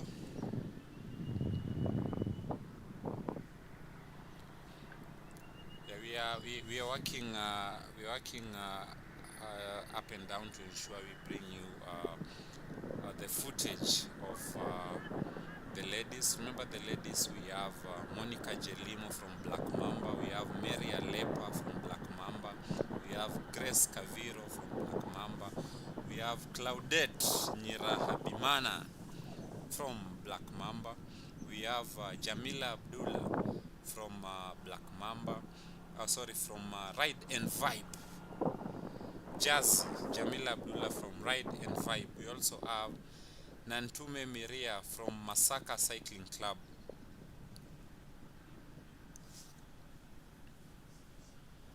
We have Grace Nyangau, Elite Women, no team.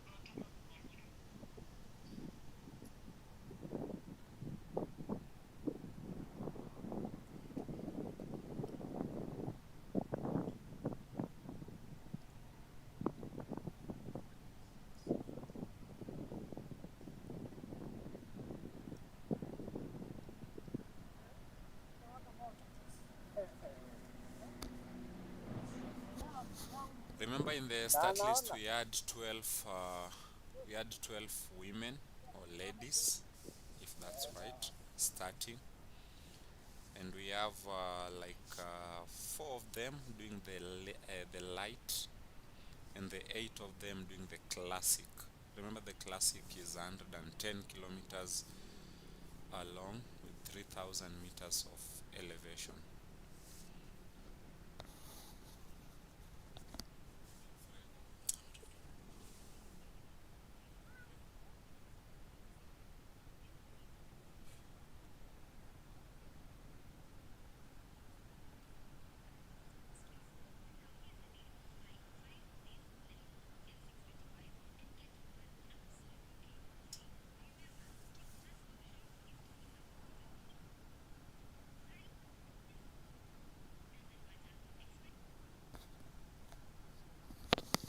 Yeah, big dog, I'm not sure where Edwin Kiama is, trying to check on his number, but yeah, we will find out.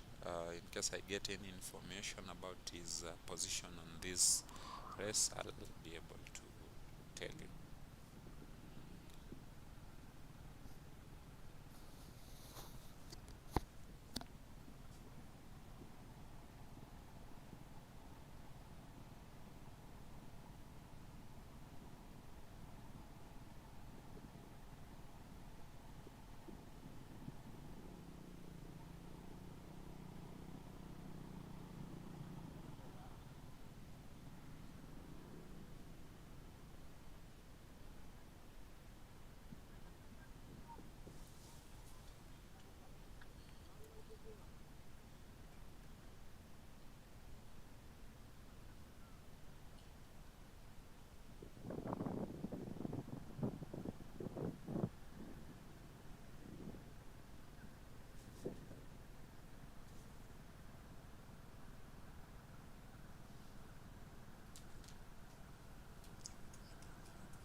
Yeah, I'm not sure what happened to BMC rider. He was with the Peloton. He was with the group of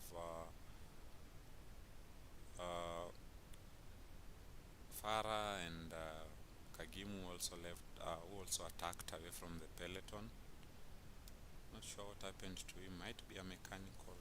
Not sure, but we will know in a few.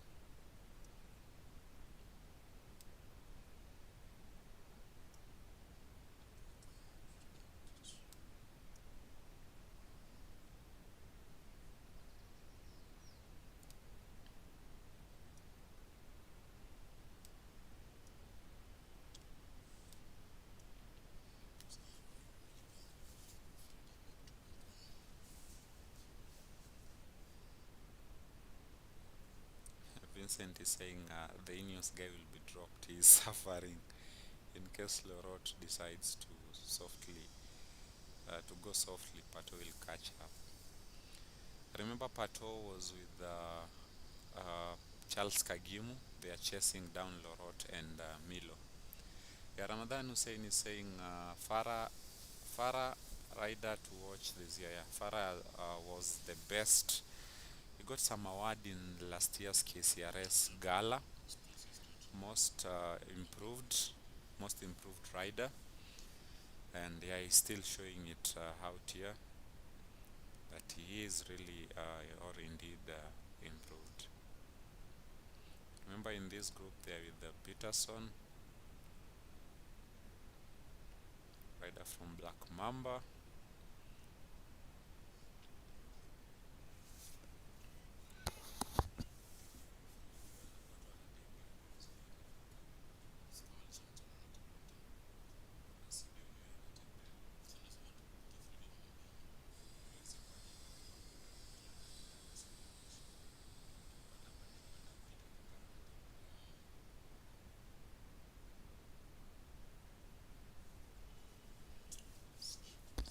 Yeah, big dog. I'm trying to find out who is this guy in purple. Fake emoji saying purple is blowing up. Yeah, you can see he's really trying as much as he can to keep up with this group.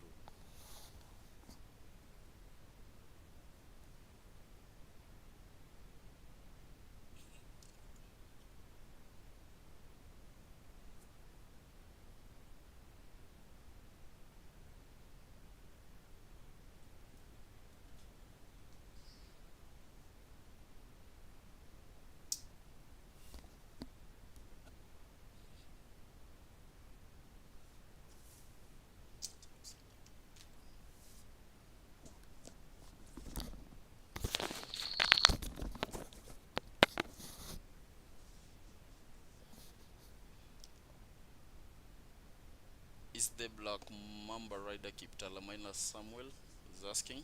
So yeah, let's confirm that for you. Fake emoji. Papo needs some refill ASAP. Akule ndizi na watermelon. Abdulaziz nasema the guy in purple is really pushing his limit. Damn. Yeah, true. He's pushing his limit, but who is being dropped? You can imagine. Not the guy in purple. Someone from Black Mamba Development. The guy in purple is trying. Yeah. Farah is the one pulling the Peloton right now. I think he's done some damage to the Black Mamba development guy. Yeah. Hey, the guy in purple. Oh, Jesus. Oh. See, you send us something, we send to him. Yeah, Peterson from Bicycle Garage. Yep, DJ Montalias. Cornelius attack. Yeah, I think they dropped each other during the drops from Berto to Berto. Yeah, ndizi mbili kwa bilia Arab. Why are they not working together? They are in a race. Yeah, I think they're in a race. That's why Farah is doing amazing things. Yeah, Farah is that guy. Farah is that guy. Yeah, is who he thinks he is, or how he's supposed to say. Yeah. Ati Abdulaziz, man, it's so surprising that guy from Black Mamba is being dropped. Bro, they still have like 15 kilometers uphill. Yeah, that climb is not a joke. It's not a joke. They're still not yet at Salim's corner. Bado. Derek Abusheri, that's how Thuo climbs. He's not cracking. Okay, let's see. Also, the guy in purple is called Thuo. Peter Thuo McQueen. Yeah, that's how he climbs. So Derek, you mean he's going to be here until the climb ends? Let's see. Trust me. By the end of this climb, it will be everybody on his own and God for us all. Trust me. Yeah, it's going to be tough. Hey, Farah, people love you in the comment section. I wish you could see this.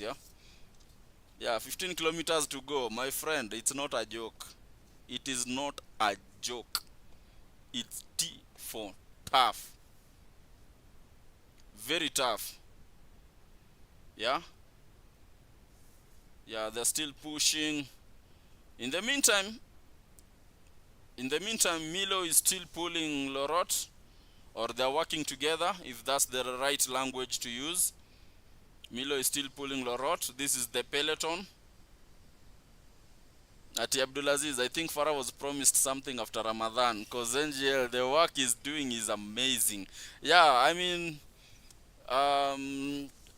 Dustin Cook has to be proud of him, because this guy's been fasting for the whole month, fasting, and now he's pulling a whole Peloton. It's not easy. Hey, comment section, you guys have no mercy. Yeah, Farah doing quite some damage right here. They were a group of 4. They were a group of 5. They were reduced to 4, and now they have been reduced to 2. Do you guys think Farah is going to make it or going to drop these 2 guys? Is he going to drop Thuo and Peterson from Bicycle Garage? Let us know in the comment section. Anthony Kavingua, we've been told by Derek that is how Thuo rides. That is how Thuo rides. So let's see if this will come to be confirmed, if he's going to keep up with these guys to the end. Yeah, last evening I was telling Farah, you right now you are rich spiritually because you are fasting, and physically because you've been fasting you are not going to do okay. But here is Farah showing us what his legs have. Yeah, really pulling these guys who have not been fasting. And I saw Charles Ngumi saying, I always knew that kid Farah was destined for this. Sure. Yeah, by the way, for you guys, a fun fact is that Farah told us he's 38 kgs. Until we joked and told him, my friend, you are weighing the same as broiler chickens. Yeah, Farah is told us last evening that he is 38 kgs. I think that is helping him climb, doing quite some good job. You can see the facial expressions quite relaxed. Yeah, with his own cadence. Peterson also there. Yeah, the heat while the climbing here is always crazy, but it's they are so lucky today. It's not uh, uh, the sun has not been shining like like it did the other time. The weather was quite nice in the morning, and yeah,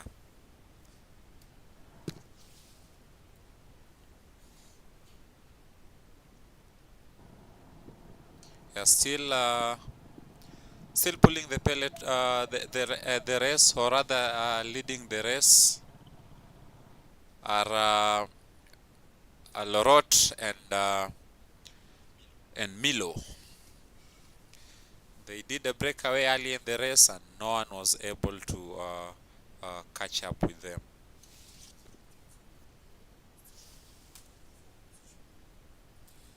Ramadan Hussein is asking, Farah amefunga kweli? I'm not sure, because when we were traveling, he told him that they are allowed to while traveling, but I'm sure, because I know, if I'm not wrong, uh, they should be, the Ramadan ends today, if I'm not wrong. So maybe he had taken something in the morning or something, but yeah, we will know, because I can see some water bottles on his bike, which means he's okay.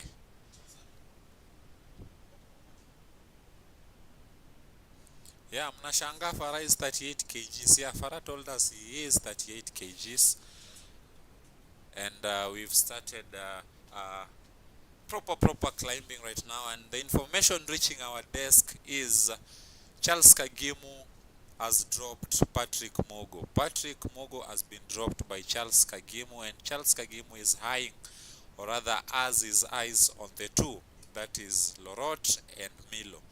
Is Charles able to get them? We will know at the finish line or before the finish line.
And guys, yeah, Martin Putura is saying very clear coverage. Thank you. Can I shift to the second peloton be broadcasted? I think you mean like having two screens at the same time. I think from our software that we have right now, it's not possible. But yeah, we are just switching. We are just switching the screens, and we have someone at the back waiting to show the ladies. Someone waiting to show the ladies. Once he gets on the motorcycle, we are going to have his footage with us. And remember, Cornelius was dropped. Richard Mitati is nowhere to be seen. Charles Kagimu sits third on the race. Lorot and Milo still working together. I think they've decided they are going to work together to the end. Just a simple tempo, not tacking so hard. Yeah. Derek is saying Pato being able to compete against professional cyclists is very commendable, because guys, you know, a fun fact is Pato does a 9 to 5 job. gets to train on weekends or maybe while commuting home. So him being able to climb with the likes of Charles and the other Black Mamba and Timamani guys means Berto is really good and doing some good job with this training.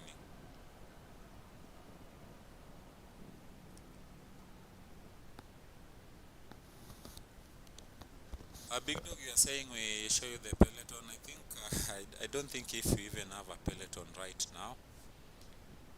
I don't think if we have a Peloton. Riders are scattered across this very brutal, unforgiving climb. Everyone is scattered. Everyone scattered apart from these two working together, the leaders of the race. And here is Patrick Mugu sits fourth.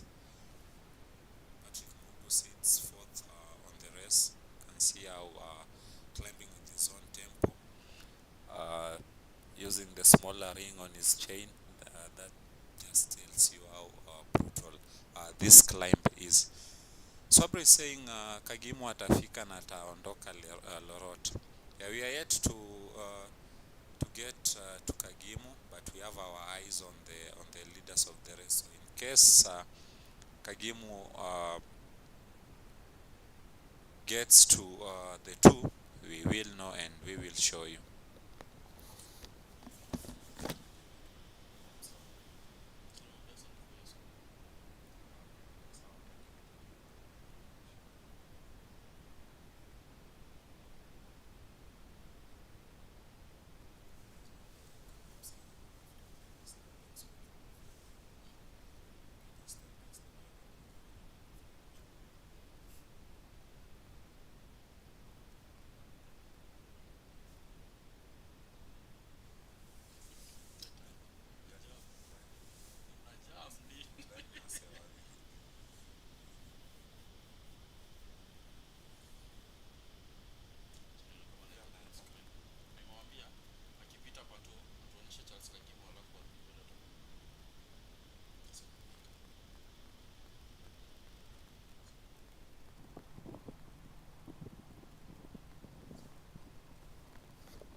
Yeah, our rider is trying to locate where Charles Kagimu is on the course. Then in no time we will have riders from the back of the race.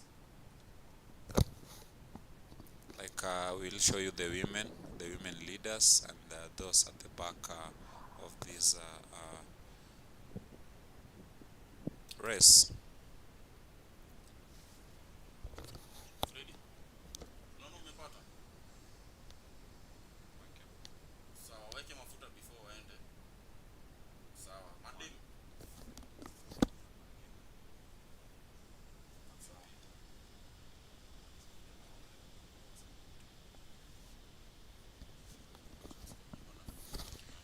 Yeah, and right here on your screen now is Charles Kagimu sitting third, still chasing the breakaway of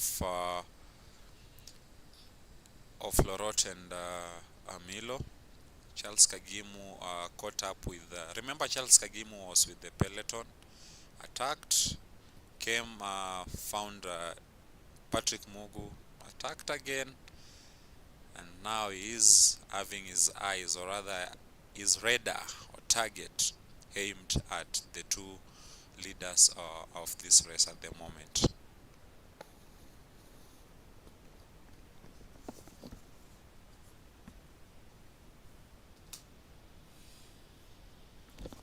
Yeah, City Toxic Nasema, we also appreciate the chase cars. It is not easy. By the way, guys, for those who have been following up our streams, you guys, I'm sure you've seen some, like in every race something changes. In every race something changes. For instance, we decided to not use cars on the course because we saw it as a hindrance or interference to the riders, so we decided to use borders which are easier to maneuver, or rather stay close or next to the riders without having to show or help in anything.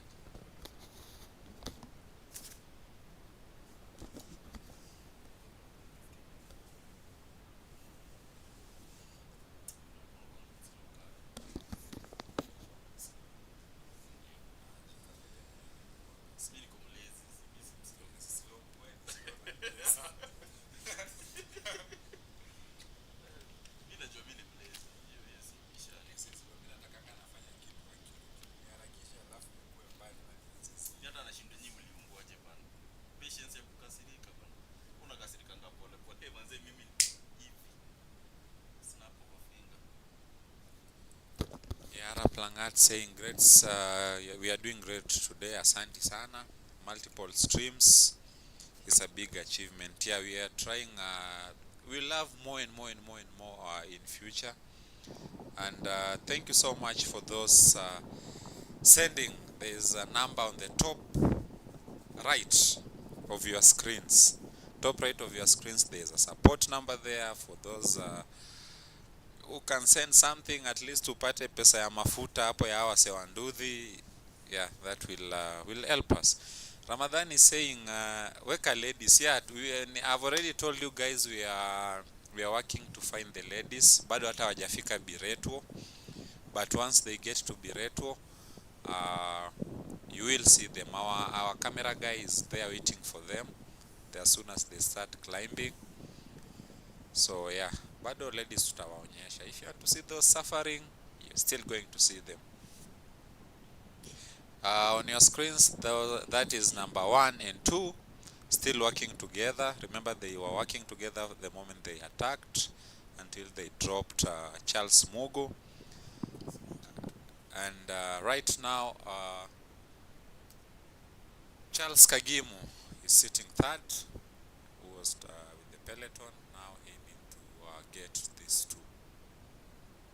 Asanteni sana, I'm seeing your messages. You guys are doing a good job. Asanteni sana, Kelvin Kiplangat, I can see your message. Elizabeth Kuri, I can see your message. Thank you so much. Gabriel Ambeba, thank you so much. I can see your message. And a very big one, Elio Chieng. Elio Chieng, asante sana. That is such a heavy gift. Hiyo hapo tutalipa mtu wa nduthi, tutadaiana tena. Thank you so much. Yeah guys, the number is still on your top right of the screen, where you're watching, whether you're watching on the TV, on your phone, on your laptop. Yeah, and the attacks have started. Lorot and Milo have started attacking each other. You can see them off their bikes. Yeah, Runya, yeah, si Charles Mugu, Patrick Mugu. Sorry. Kama umesikia nikisema Charles Mugu, huyo sio mimi.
Yeah,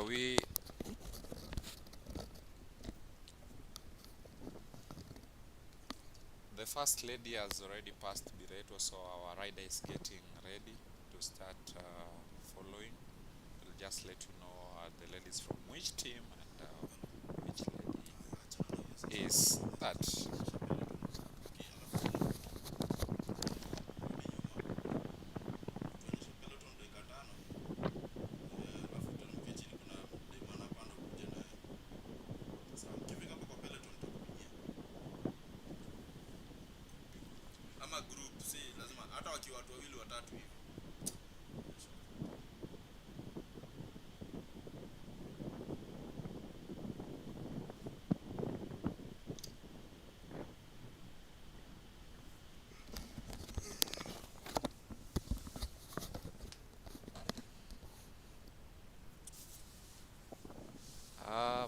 Bado Runyu nasema Kagimu ako kuwafikia bado. We were just watching the stream and we were asking ourselves ndio Kagimu anafika kwa barrier, and the two had already passed like 5 minutes ago. So I'm not sure if Kagimu is going to catch these two unless something happens, is when Kagimu is going to catch them. The jersey, the lady, okay, the rider with the orange jersey, this is I think this is Lorot, if I'm not wrong, because I'm really trying to I'm asking myself questions like, did Lawrence Lorot go to Team Amani? Because I'm used to seeing him with this jersey, but of course he's on Pinarello. We know that is Lawrence Lorot. So the other one is Milo with the Team Amani jersey. Yeah, our rider is getting back to the Farah group to see who is now surviving in that group.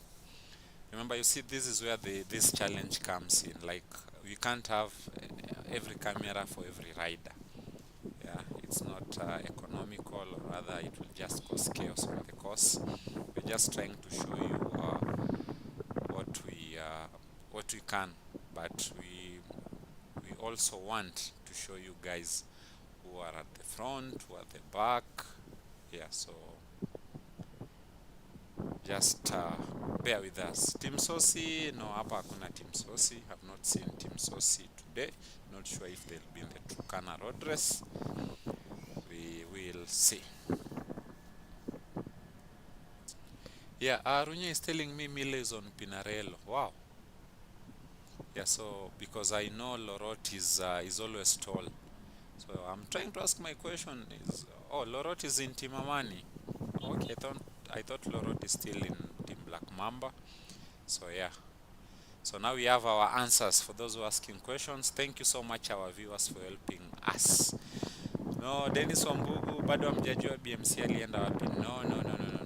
Thank you, coaches. Coach Fitzpatrick is here and has told us Lawrence Lorot is in Black Mamba development team, our squad, and is on the Factor bike. Thank you so much. Now our questions have been answered. Thank you so much. Paul Milro is Kenyan Riders on Pinarello on the orange jersey. Yeah. So we have Paul Miro, Kenya Riders, orange jersey, the Ineos leader of the race, together with Lawrence Lorot. These two have been in the breakaway for the last 2 hours, and they are still together.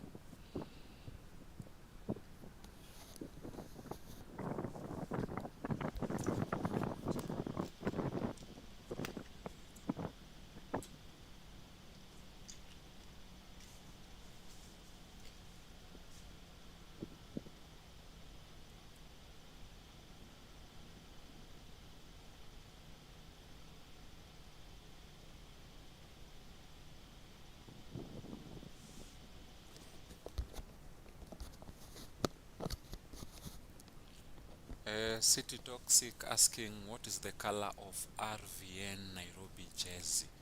No, Ride and Vibe, I don't think they have a jersey, but I know Dustin is working on that.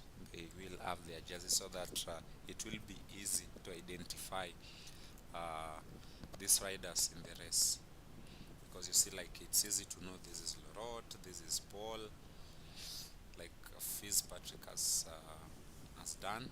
So I think with time, Ride and Vibe will have their jerseys, and any other team coming to race. How many? Okay, for the leaders of this race, I think now they are the easier section. I think they are now close to Tambach, so they must be having less than 11 kilometers to the finish line. Yeah, around 8 kms. I think that's from the cycling doctor. Thank you for that. I think we might try in future maybe to have those transitions so that show time and stuff. So we're working around that.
Yes, and I can see Derek with some good information.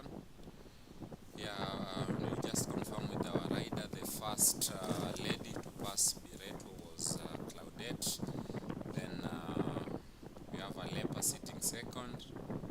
Then Kaviro and Miria, they are together sitting third.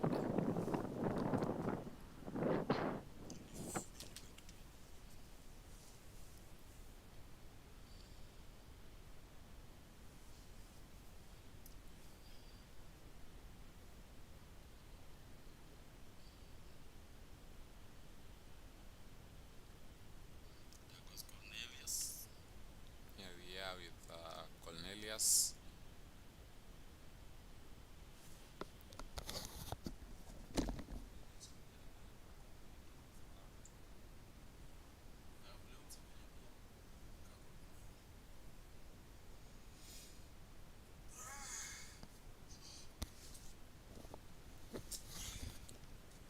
guys, looks like Cornelius is sitting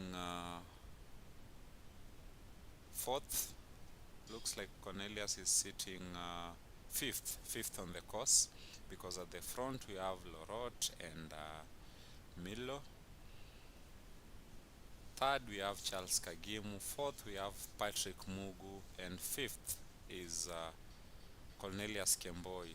So the group of Farah and Peterson are sitting 6th and 7th respectively. Yeah, sorry, we're having some challenges with the net, because we're now starting to climb. Some sections of these climbs are so hidden. Remember, there are some crazy switchbacks in here.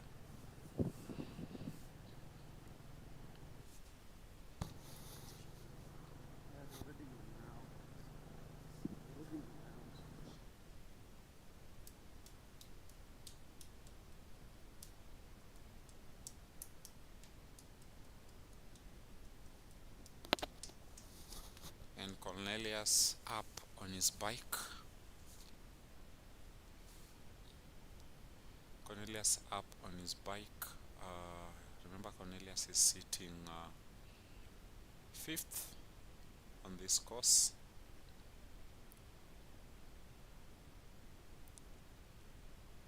A cycling doctor is saying we have like 3 kilometers to the finish. I think that's for, no, I don't know how you're knowing. Maybe you've been racing, or either you know these routes, but I don't think it might be 3 kilometers for Cornelius, because I can see Lorot and Milo are now on the slightly flatter section.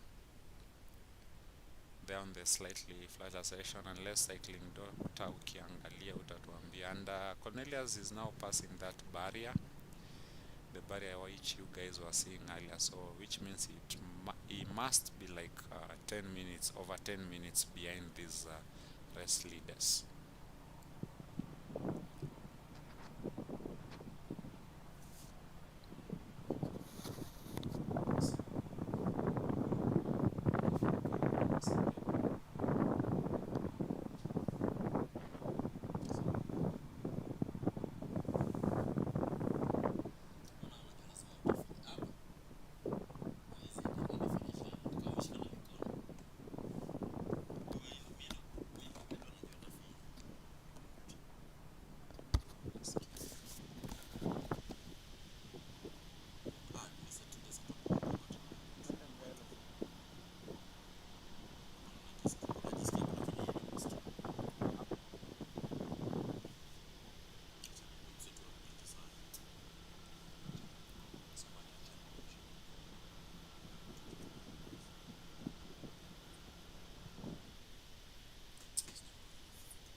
And here is Cornelius sitting 5th on the race. Cornelius is sitting 5th. Yeah, Vincent is saying from up on he falls flat. But I know before you get to Iten, that switchback, it's a crazy climb. I know, because it's like it's the last climb, but yeah, I know and it's 5 kms long according to my data.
someone was asking, what is the temperature of this place? Temperature si mbaya sana. We are like 24 to 26 degrees Celsius. It's not that hot. Remember, it rained heavily in the morning, in early morning.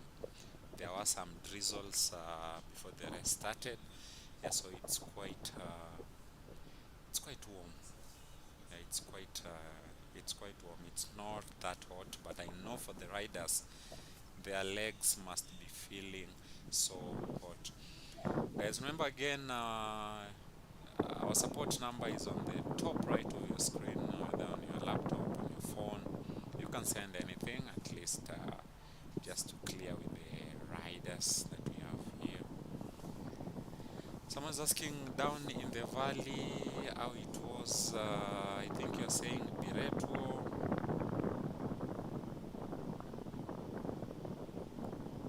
Yeah, at Berto it was slightly hot, around 28. So the temperature is decreasing as they climb. You know, the higher you go, the cooler it becomes.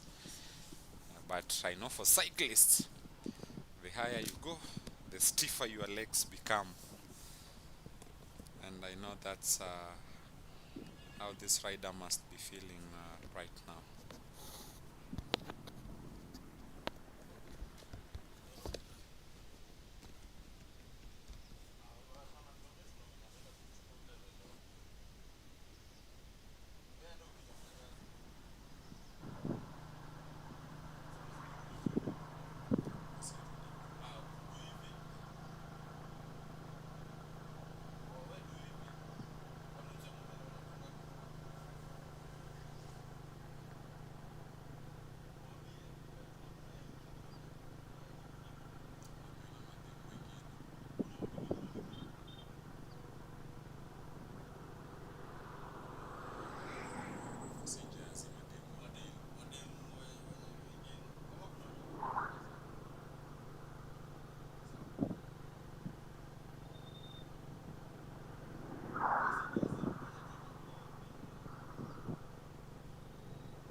tuendeana ataka. Kama tuendeana ataka.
Yeah, we now are with the first lady. This is Claudette.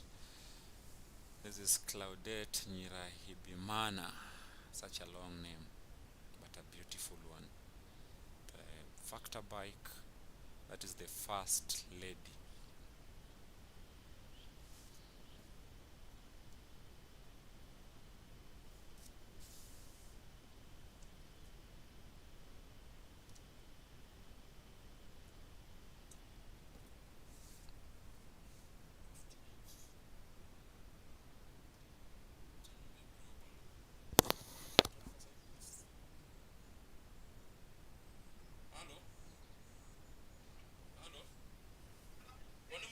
Cyclists bana, hiyo distance ni kubwa sana.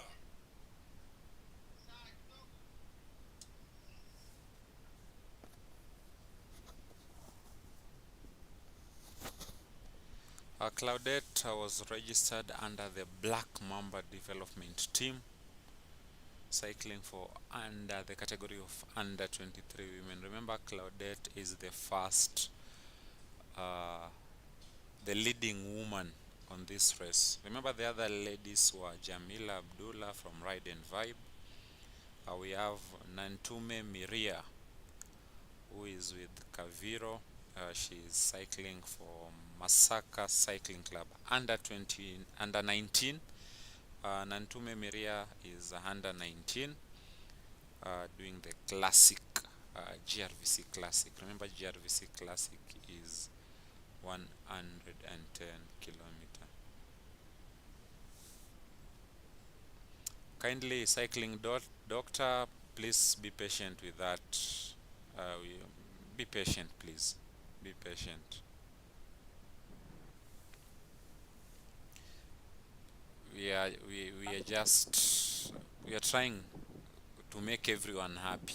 We are trying to make everyone happy. So ukianza kutuambia kweni serious, I don't know what you mean, because on my screen I can see they are not yet at the finish line, but yeah, they are almost there.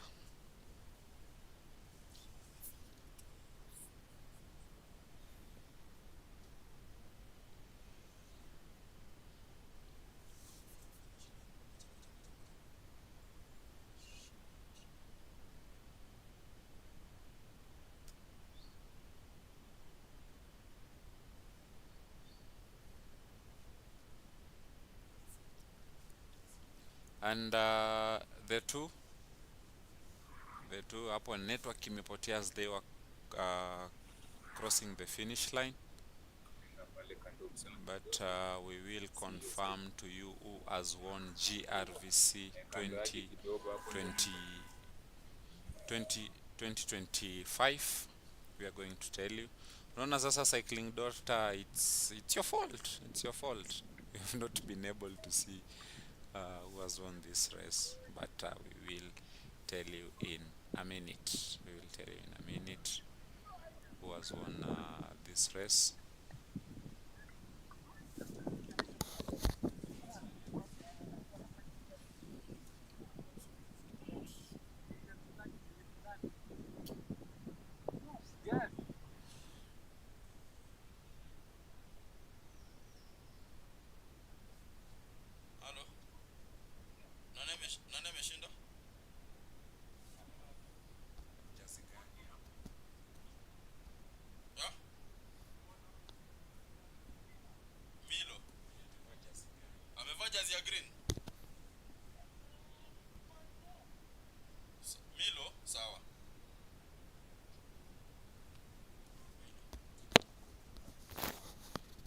And guys, the race has been won by Paul Miro.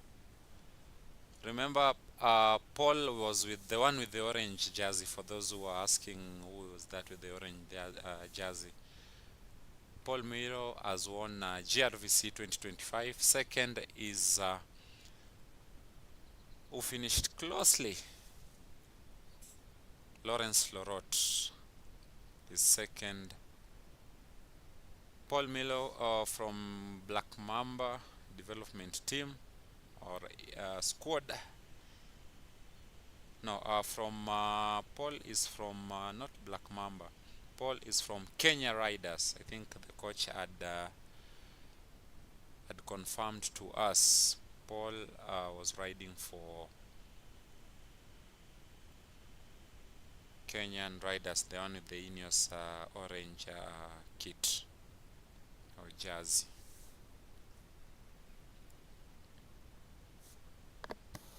Yeah, we will show you when the awards will be given later on, but that might be on a different stream, because we might end this stream, because you can't keep you all waiting to wait for we can't keep you all here waiting for the award ceremony, but we might have it later on differently.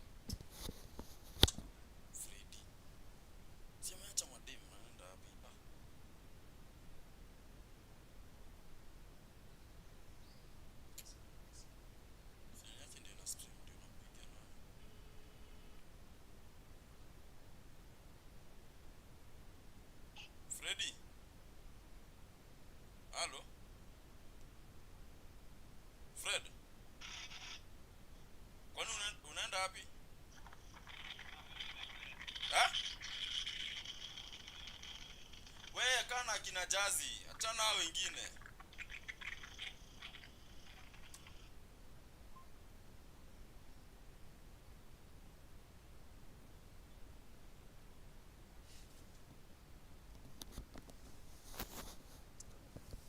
Derek is saying Ugandans wamejaza podium. Cycling in Kenya is hard. Do you think so? Ama we are just not pushing ourselves?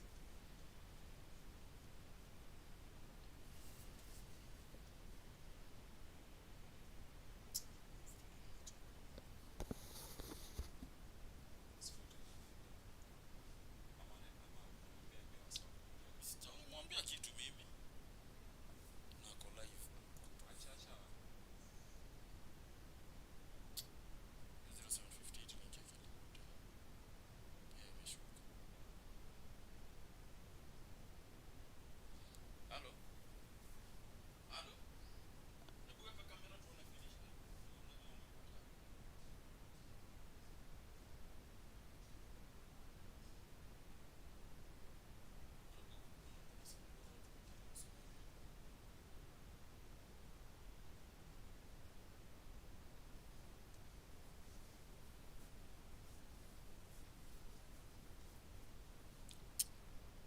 Streaming na watu manze, hatujai stream nao ni kazi.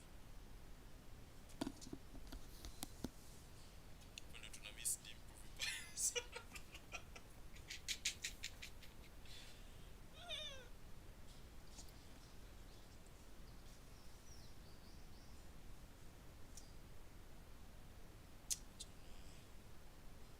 Tuna tuzifresha kila mtu toni.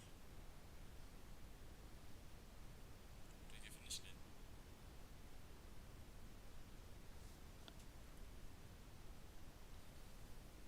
Tusichi tuko na finish line. Wengine wakijipanga.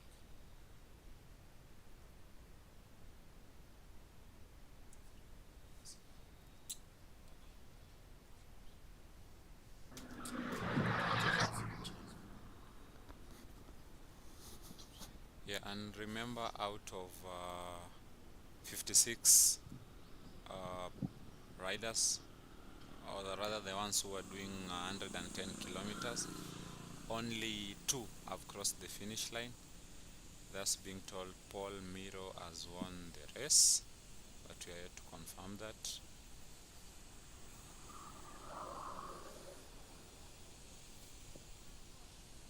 The other end, those were the ladies who were doing the Grvc light. I think they're starting from Berto back to it, and these are youngings, and most of them are under 19. So they were doing some good job.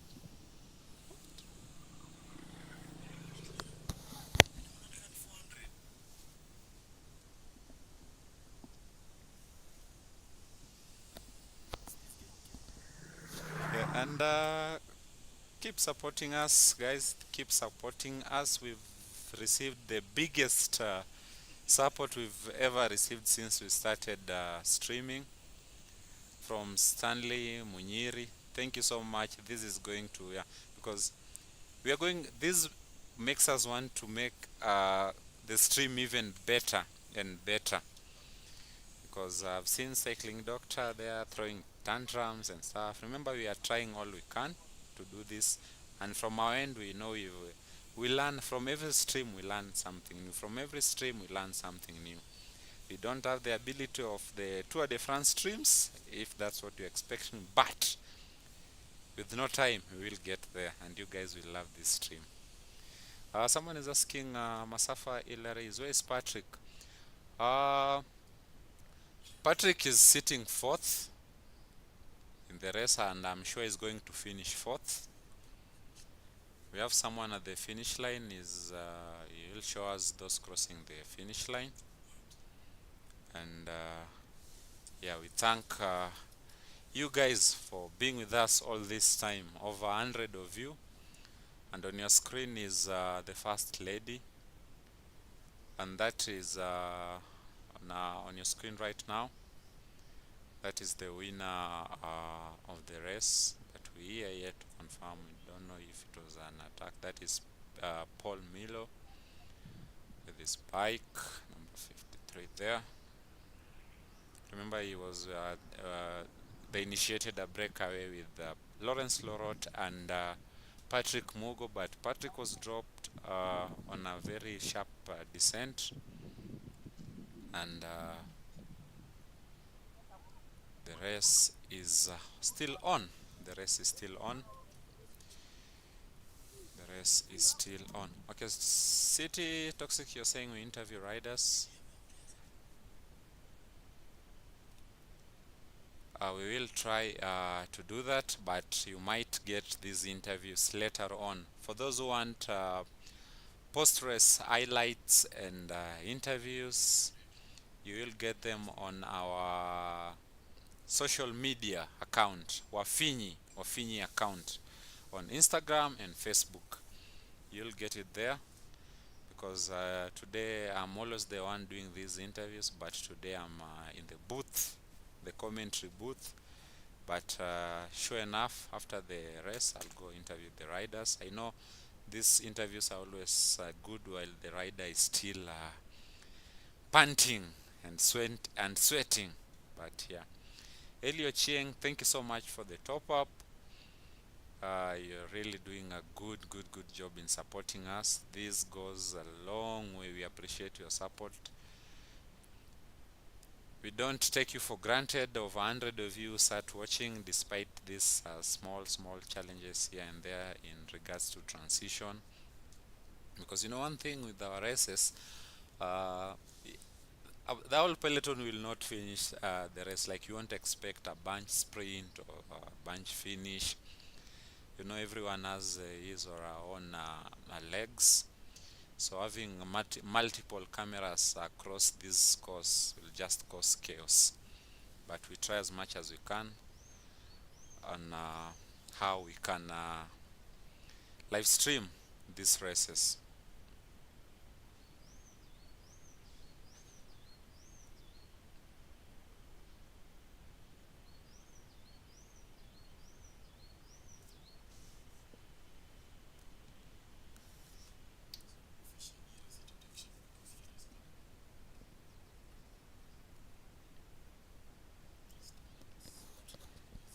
Yeah, and Patrick Mugu has now finished the race. Patrick Mugu has finished fourth on the race. because Charles Kagimu finished third on this race.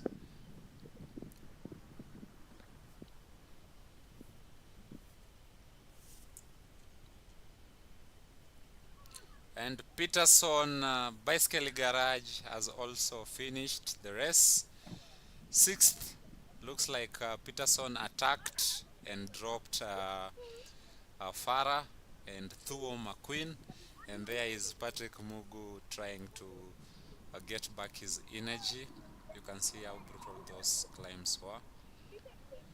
The average, we will try ask at the moment right now, because we don't have the real-time data with us. We don't have the data with us.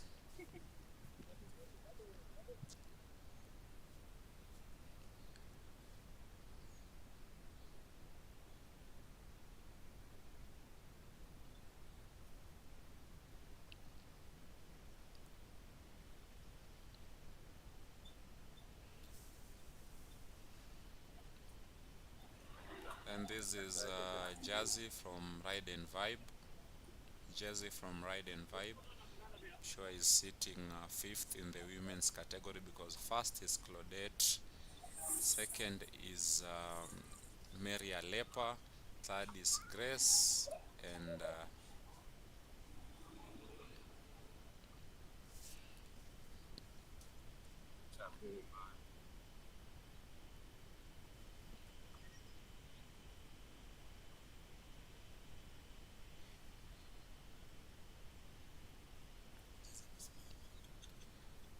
as you can see, things are getting tough.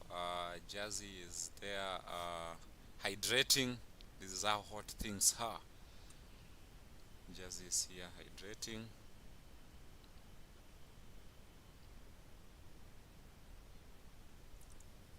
Jazzy is there hydrating. That shows how tough this this race is. Yeah, another one hydrating. The race is hot. Yeah, masafa Hilary, hapo ukilala dakika mbili ushadoze. Unaamka kila mtu amemaliza. Yeah, the satisfaction after crossing the finish line inaweza fanya ulale kwa hiyo nyasi. Yeah, BMC, I'm yet to find what happened to BMC, because he was at the Peloton. Farah, Peterson have all finished, but we can't see him anywhere.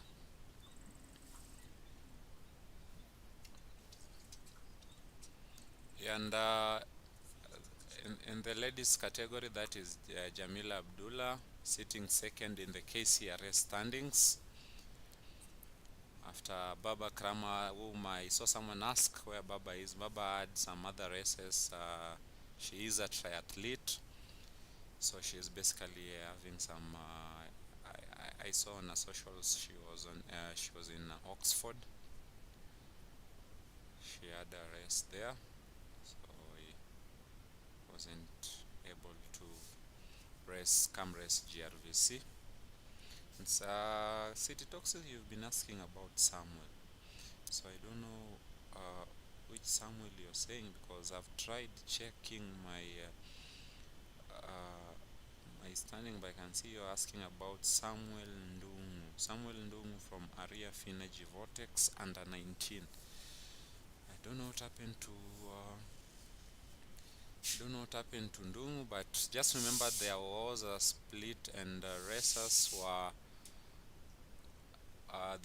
were split, or rather scattered across this climb. No, Bobby was not in the race. Bobby was not in the race.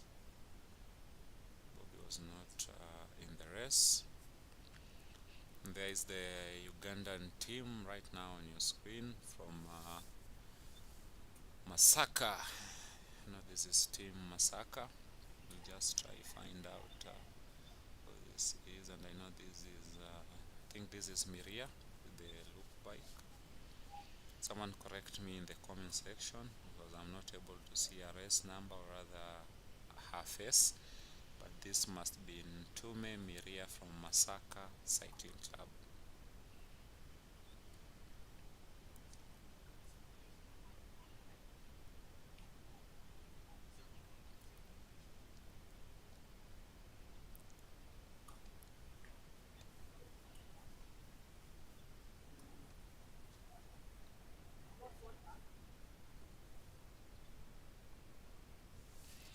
And how long is Ben? Ben from Black Mamba.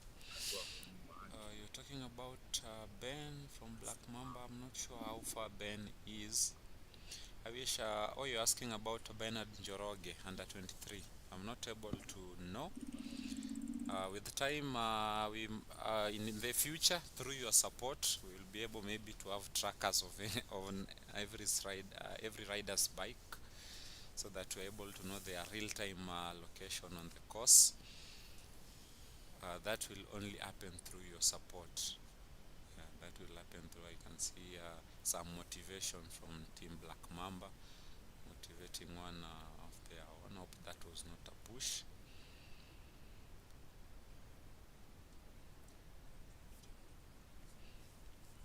And the first lady is closer to the finish line. That is Claudette, the team manager, but racing under Black Mamba Development Squad.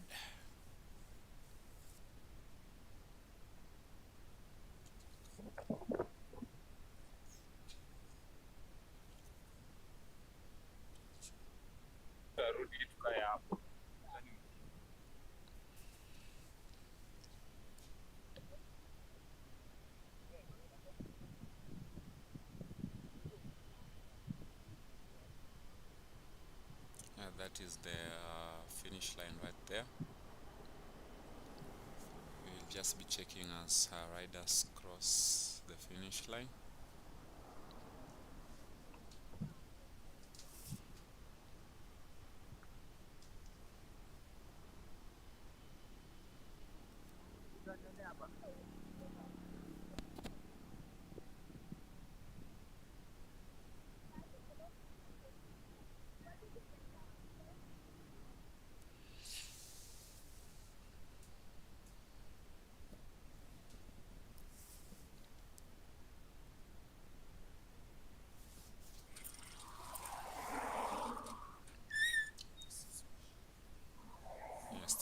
We still have riders on the course.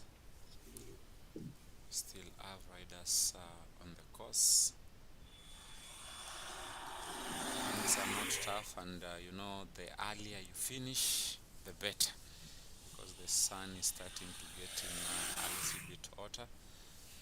Madam Karis is asking, and how long is Mary Alepa? I think Mary Alepa was sitting second on the course, the ladies category, so she might not be far back from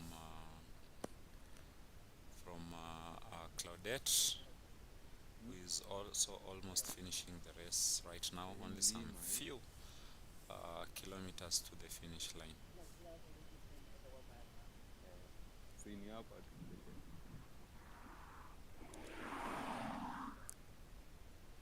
Still, that is Miria. I think you've seen Madam Karis. You might be able to tell us who that is on the screen.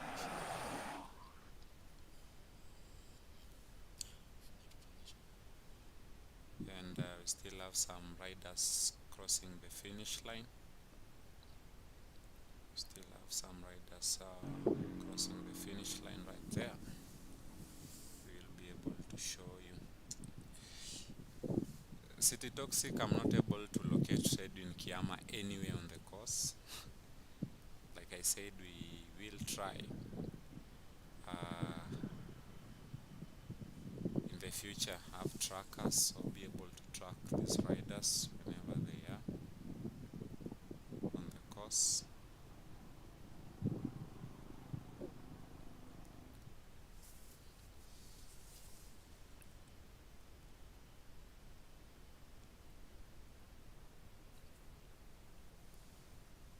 And that is Claudette on a last stretch to the finish line. She's the first lady.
Toxic is asking, how is the first man under 23?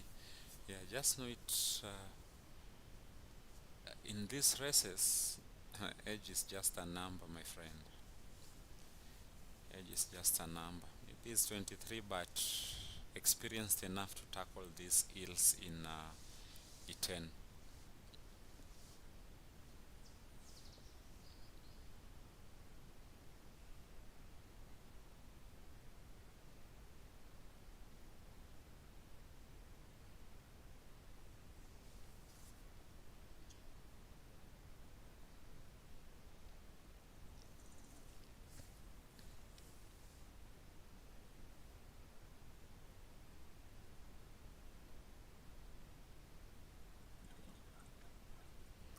And on your screen right now is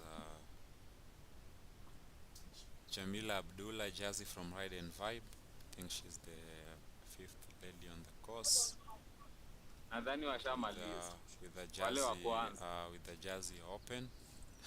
Ona Farah anajituma. Farah alikuwa kwa Peloton ya pili kabla Breakaway jafanya.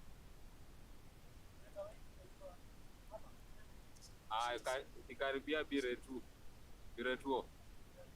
Ule Lorota alienda peke yake. Milo watu akaachwa. Kagimu Sali alikuja alikuwa mbali na dakika 3.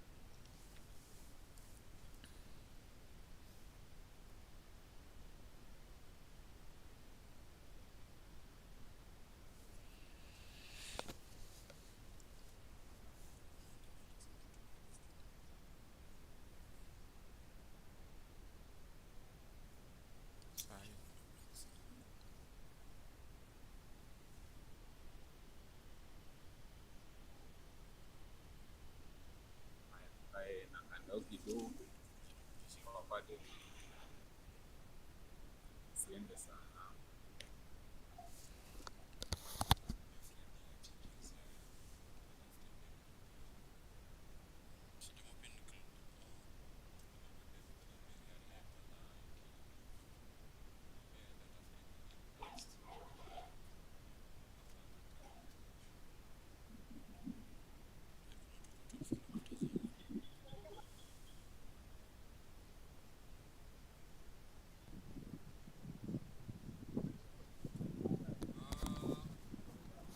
I can see Richard Mitati at the finish line. So I'm not able to know where and when he was dropped. Finally, I can see Richard Mitati on the finish line with the Jazzy Open, meaning he indeed completed this course. So I'm not sure where he was dropped at. We will find their location. And remember, when we start our when the award ceremony starts, we are going to show you as everything goes. Derek is telling me Kaviro is now 3rd. Yeah, Kaviro is now 3rd. So I know we have Claudette in the ladies category. We have Claudette 1st, 2nd Mary Alepa in 3rd, Kaviro. So that means Mira from Masaka Cycling Club has been dropped to 4th in the ladies category, and Jazzy sitting 5th.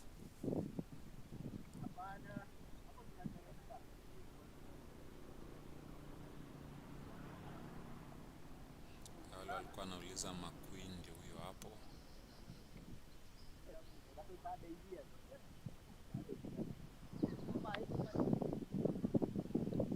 And I think Ivan Wangai, those who are asking Ivan Wangai was a support team for today. You can see him with the yellow helmet over there.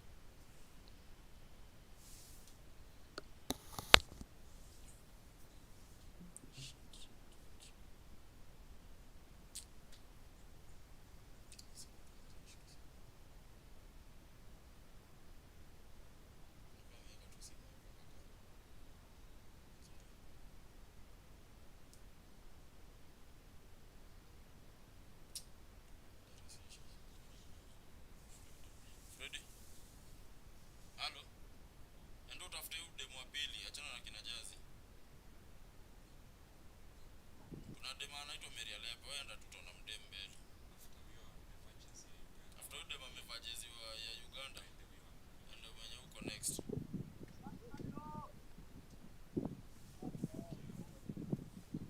Awashiki. Sikuli 58 to live.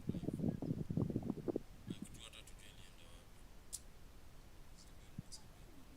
Si kamera one.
Sioni mali imeenda.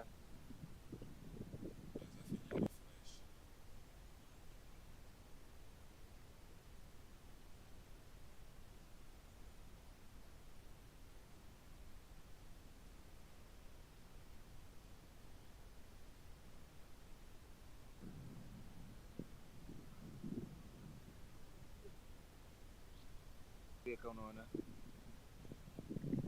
Haila. Sawa. Niambie. Sasa iteremshe chini barabara.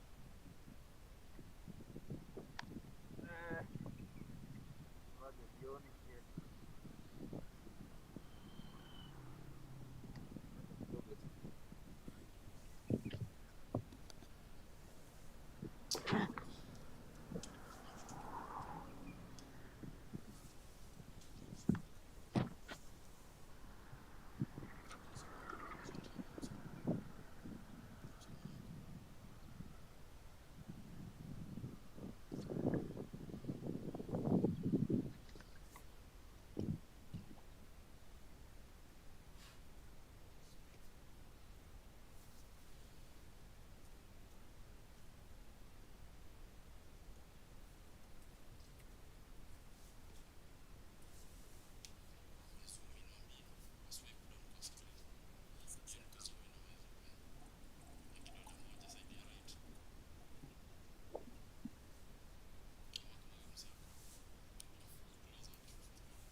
And on your screen now is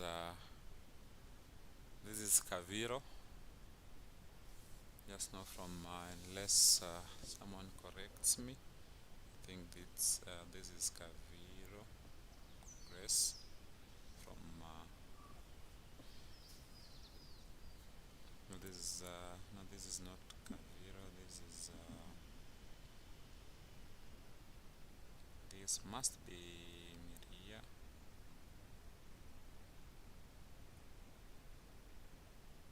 I know she's from Masaka Cycling Club. I'll confirm that in a few.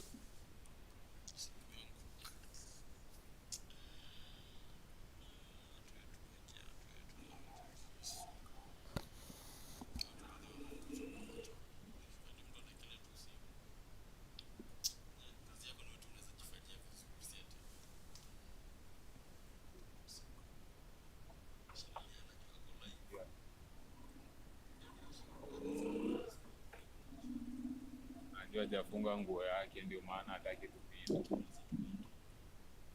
Twende mbele ya kitu. Bro, yani mnaacha tu simu tu hivyo mnaenda mashughuli hadi tunatafuta mtu mwingine. Twende tu mbele.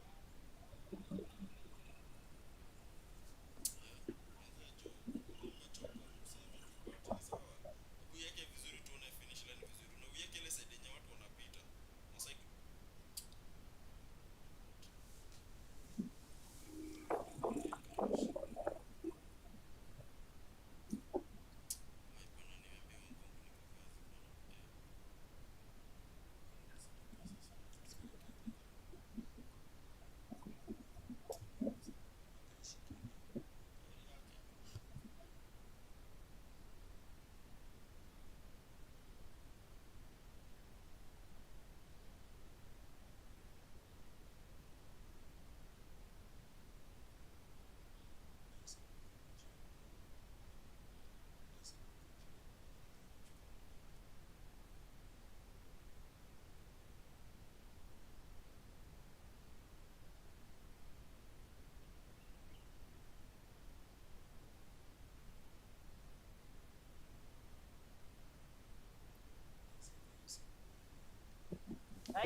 Eh?